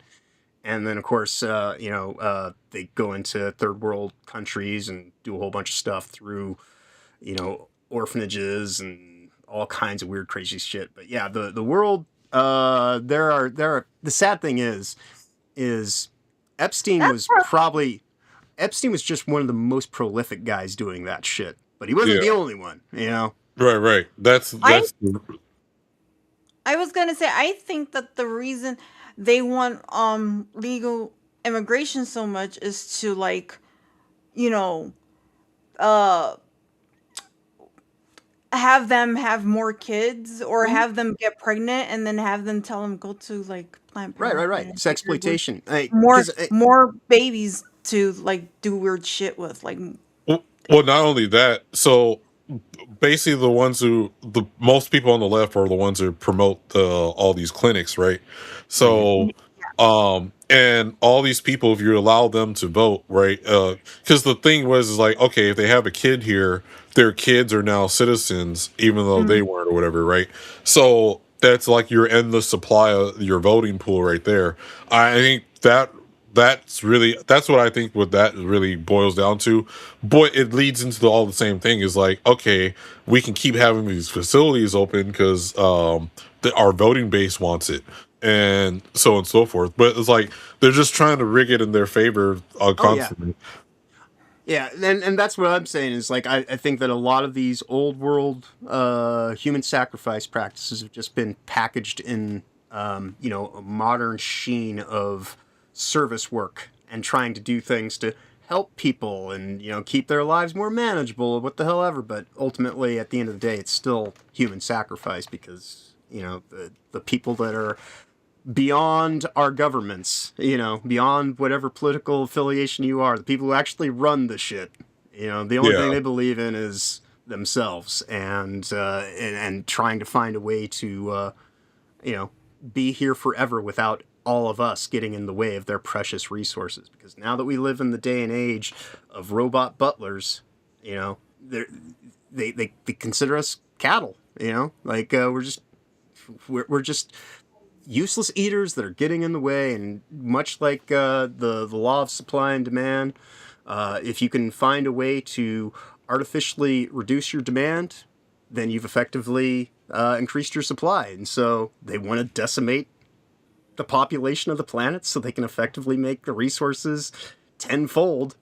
And then once like they get rid of all of the chaff and whatnot, and by various soft killed genocidal kind of schemes and whatnot that they've got going on, well, then we can have a nice world of abundance for the people that are legitimately people, because they're more human than human, because we're just base level humans. They eat.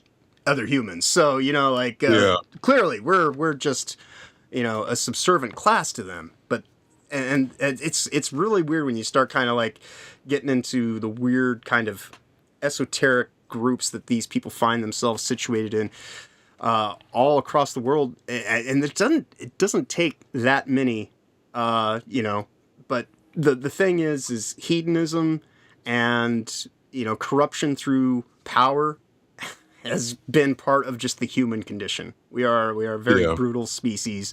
It's just one of those things, like when you actually take the time to look at the shape of things and not the way that they're labeled or presented, but just as they are. A Yeah. lot of this stuff kind of falls by the wayside. That's why it's like I don't care who you vote for, like what your political affiliation is or anything like that, because you're voting on bullshit at this point in time. Nobody is actually being represented by our government in any way, shape, or form, because they're more concerned about their own profiteering ends, making sure that all the things that they're invested in are protected and all their friends are able to be seated at the cool kids table or what the fuck ever, and just they set themselves apart from us, and so there's no way for them to even really have a basis of what it's like for people who have just everyday concerns, because they don't live lives like that, and so like it's a foreign concept. So it's kind of hard for them to really do anything other than put on a little song and dance for everybody, and they just tailor it to whoever the group is. But ultimately, when you get into what these people are really about, they don't care about like you or me or Toasty or anybody in the chat or anything Yeah. like that. Like, 'cause You I was got talking to these. Toasty. Well, I was just saying, I was talking to Toasty before we started, right before you popped in, and I was actually in the middle of a rant about it, about how, you know, um, the way that they just kind of give you the lie that's tuned into who the group is. They're all doing the exact same things, but they're doing them kind of through either different wording or kind of a little bit different kind of practice. But corruption, unfortunately, is not something that is a partisan thing. It's kind of the nature of kind of the human spirit in some degree. Like, it's kind of like the whole concept between, since yesterday was May the 4th. I guess I'll use this as the analogy of like the Force is like, it's either something you spend time with and grow intimate with and spend like like understanding all the intricacies and whatnot. But then there's people who just want it now, and they just want the glory, they want the everything. And so it's you have multiple paths that you could take in life. And so if you're somebody who is more impressed by worldly matters and materialism, things like that, then your intention is going to lead you to do certain things. So I think that the purpose of a government should be to protect the the sovereign citizens of the nation fully. And by that I mean from corporations and things like that. It's consumers that need protections. Yeah. Businesses. I think we got this whole thing completely flipped, and now we got people that are like this whole concept of federalizing things and making them more centralized. I look at it as I don't care what you're calling it, what are you doing? And when you go and you centralize control states down to like it has to be exactly like this and there's nothing outside those parameters, that is the opposite of freedom and liberty. And so I believe in freedom and liberty. I'm an American, but I don't feel like there's really a political kind of group that currently stands here in America that really represents anyone by and large, unless you're of the lobbyist class or some ultra multi-million dollar kind of entity, or person who has way too many means of just being able to pay things off, and just the word fine, fuck, I need everything. So here's your little bit of money, I can go on and do my shit. It's where in the last few months we've had all this information come out about obviously these ball worshipping cannibals and whatnot, Yeah. and it's just like nothing. It's just, and we're just, I think there's a cognitive dissonance that's kind of breaking people down, because it's like if you think about that during the day and what's actually happening with it, it could be very demoralizing. Like, oh, well, but then again, that's something that's always been here. Like that's always been a Yeah. part of the way that things function, and the way that they've dressed it up over the years.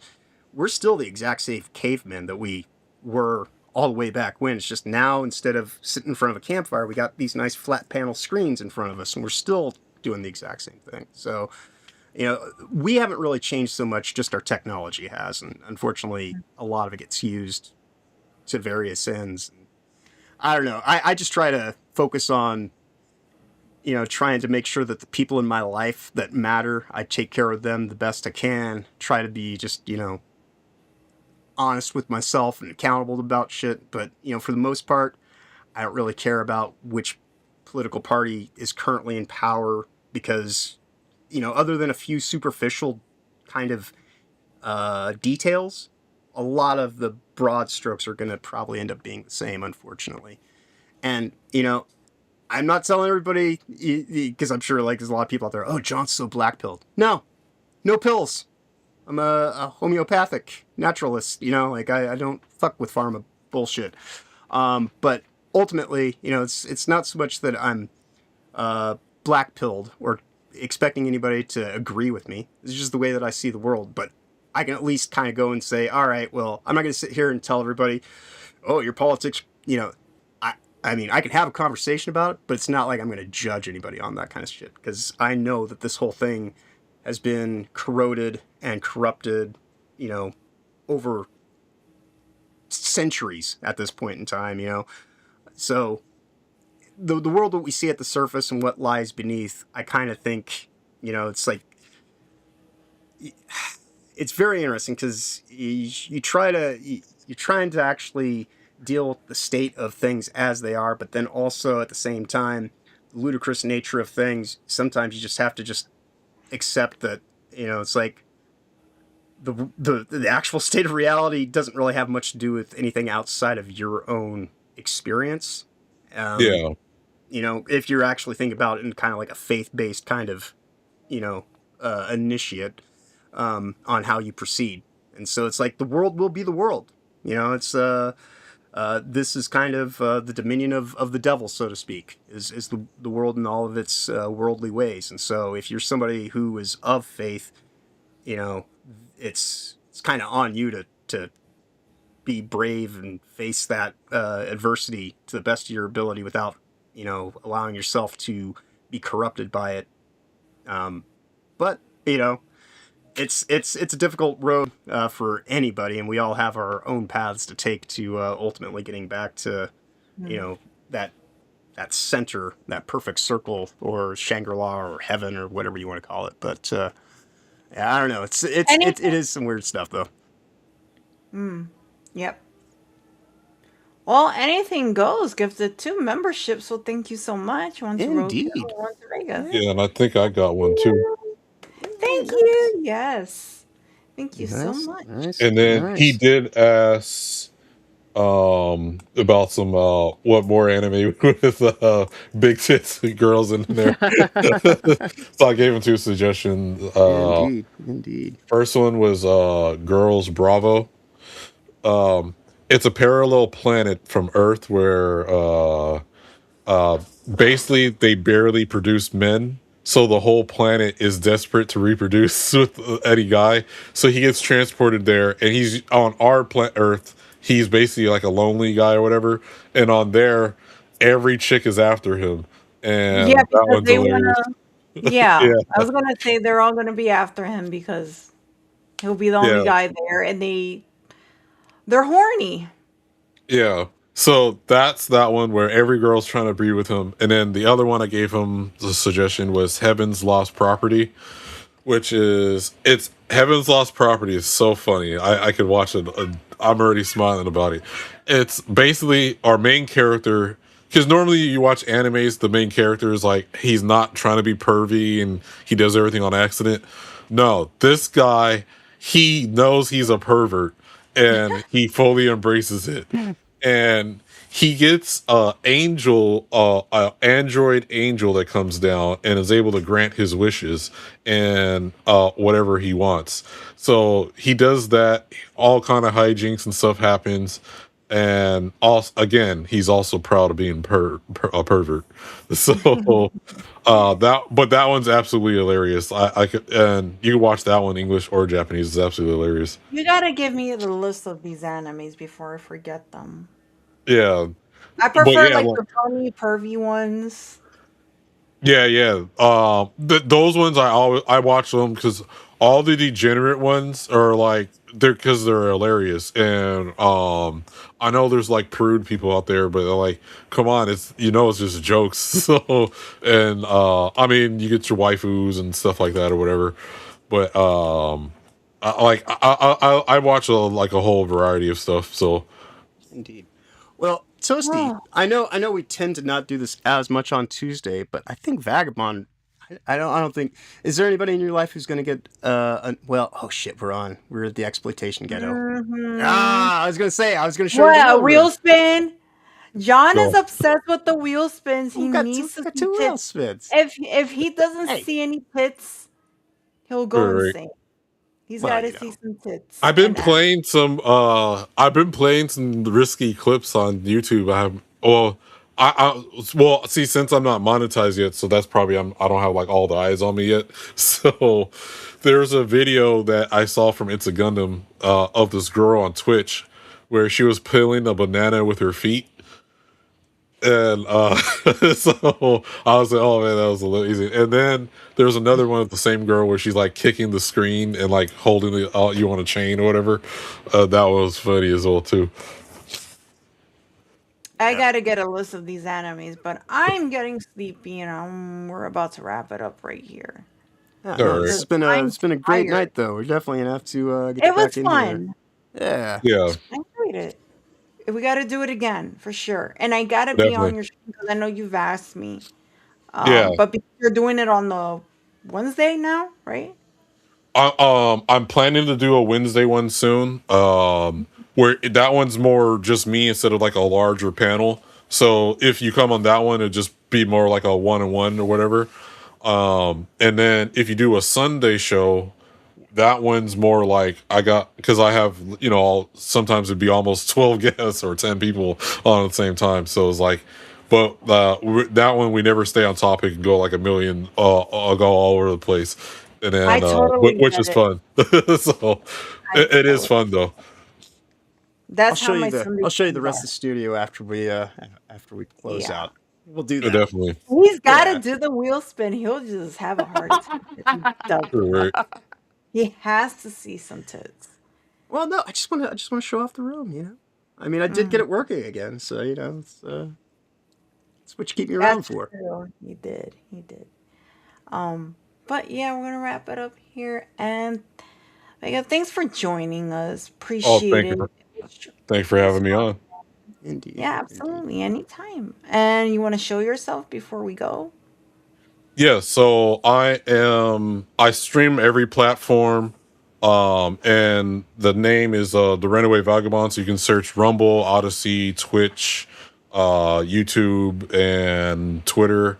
I mean, I'm on Twitter too, but yeah, I'm on every platform every Sunday at 8:30 p.m. Eastern, 5:30 p.m. Pacific. I host I Swear is Not Hentai podcast. I'm on a bunch of other shows too. Sometimes I'll say I'm the friendly neighborhood gooning Uncle Tom. So so I'm down for anything. So just hit me up on. I'm also here on Rumble and YouTube as well. Nice, Nice. nice, nice, nice. Well, of course, thank you for letting everybody know where you can be found during the week. Of course, Tosi and I are here 8 p.m. Eastern throughout the week, Sundays, Tuesdays, Thursdays, and Fridays. We will be back again Thursday for episode 6, Fallout Season 1, which means we got to do our watch along tomorrow. So please, if you're interested or you're part of the panel, definitely, if you're on the panel, you have to join in with us tomorrow to watch that. We'll be Definitely. back here for that on Thursday. And then, of course, for myself, throughout the week, you can always find me at 11 a.m. Eastern, Sundays, Tuesdays, and Thursdays over on Will of the Fans with Will, obviously, and Rhoda. And, of course, Toasty likes to join in with us usually on Thursdays, but she pops in every once in a while. I'm pretty much other days of the week. random.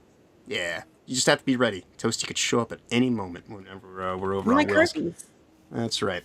And then on the weekends, also at 11 a.m., I do Weekend Culture over on Honey Badger Arcade's channel. And you can find that all the normal places, Rumble and the Exploitation Ghetto, whatnot.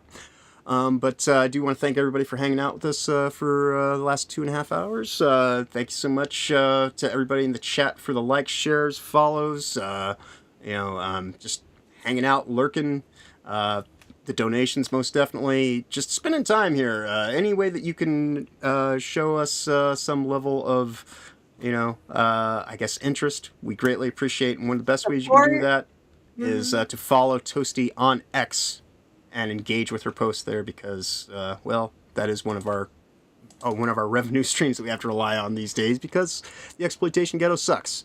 But of course, with all that said, y'all have a wonderful week going forward. Of course, safe travels ahead. Be awesome as always. And of course, before we get out of here, who people actually want to hear, what do you got going on, Toast?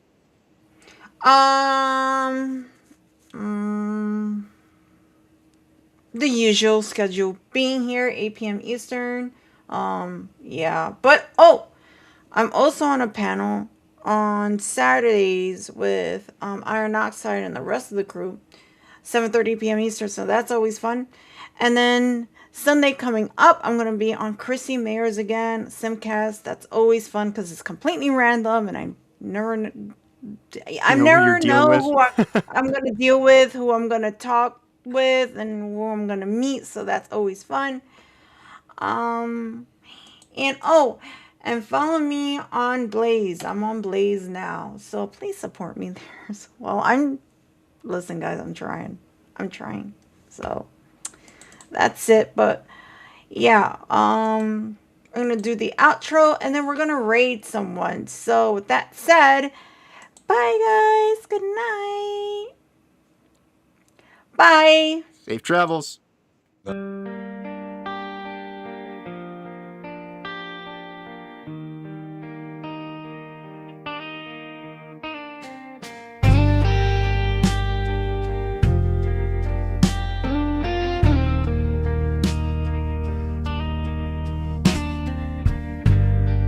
Furious Dan flips shells on the grill.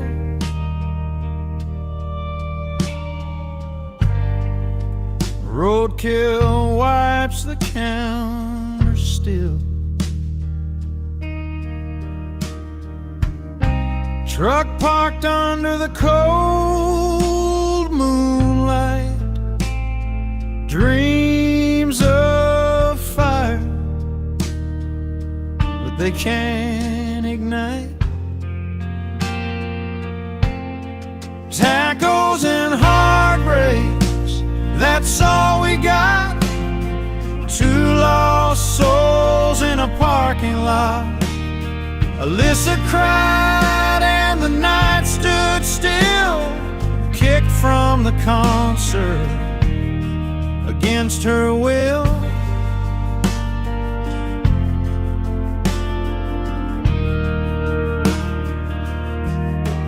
Roadkill says, man, life ain't fair.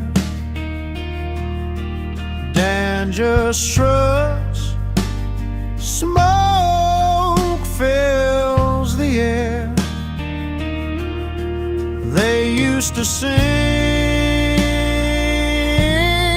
they used to play. Now it's salsa stains and bills to pay. Alyssa screams, the bouncer's blind. Toasted plays, she's left behind.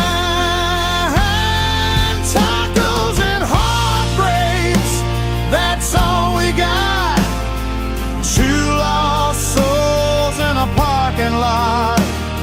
Alyssa cried and the night concert against her will.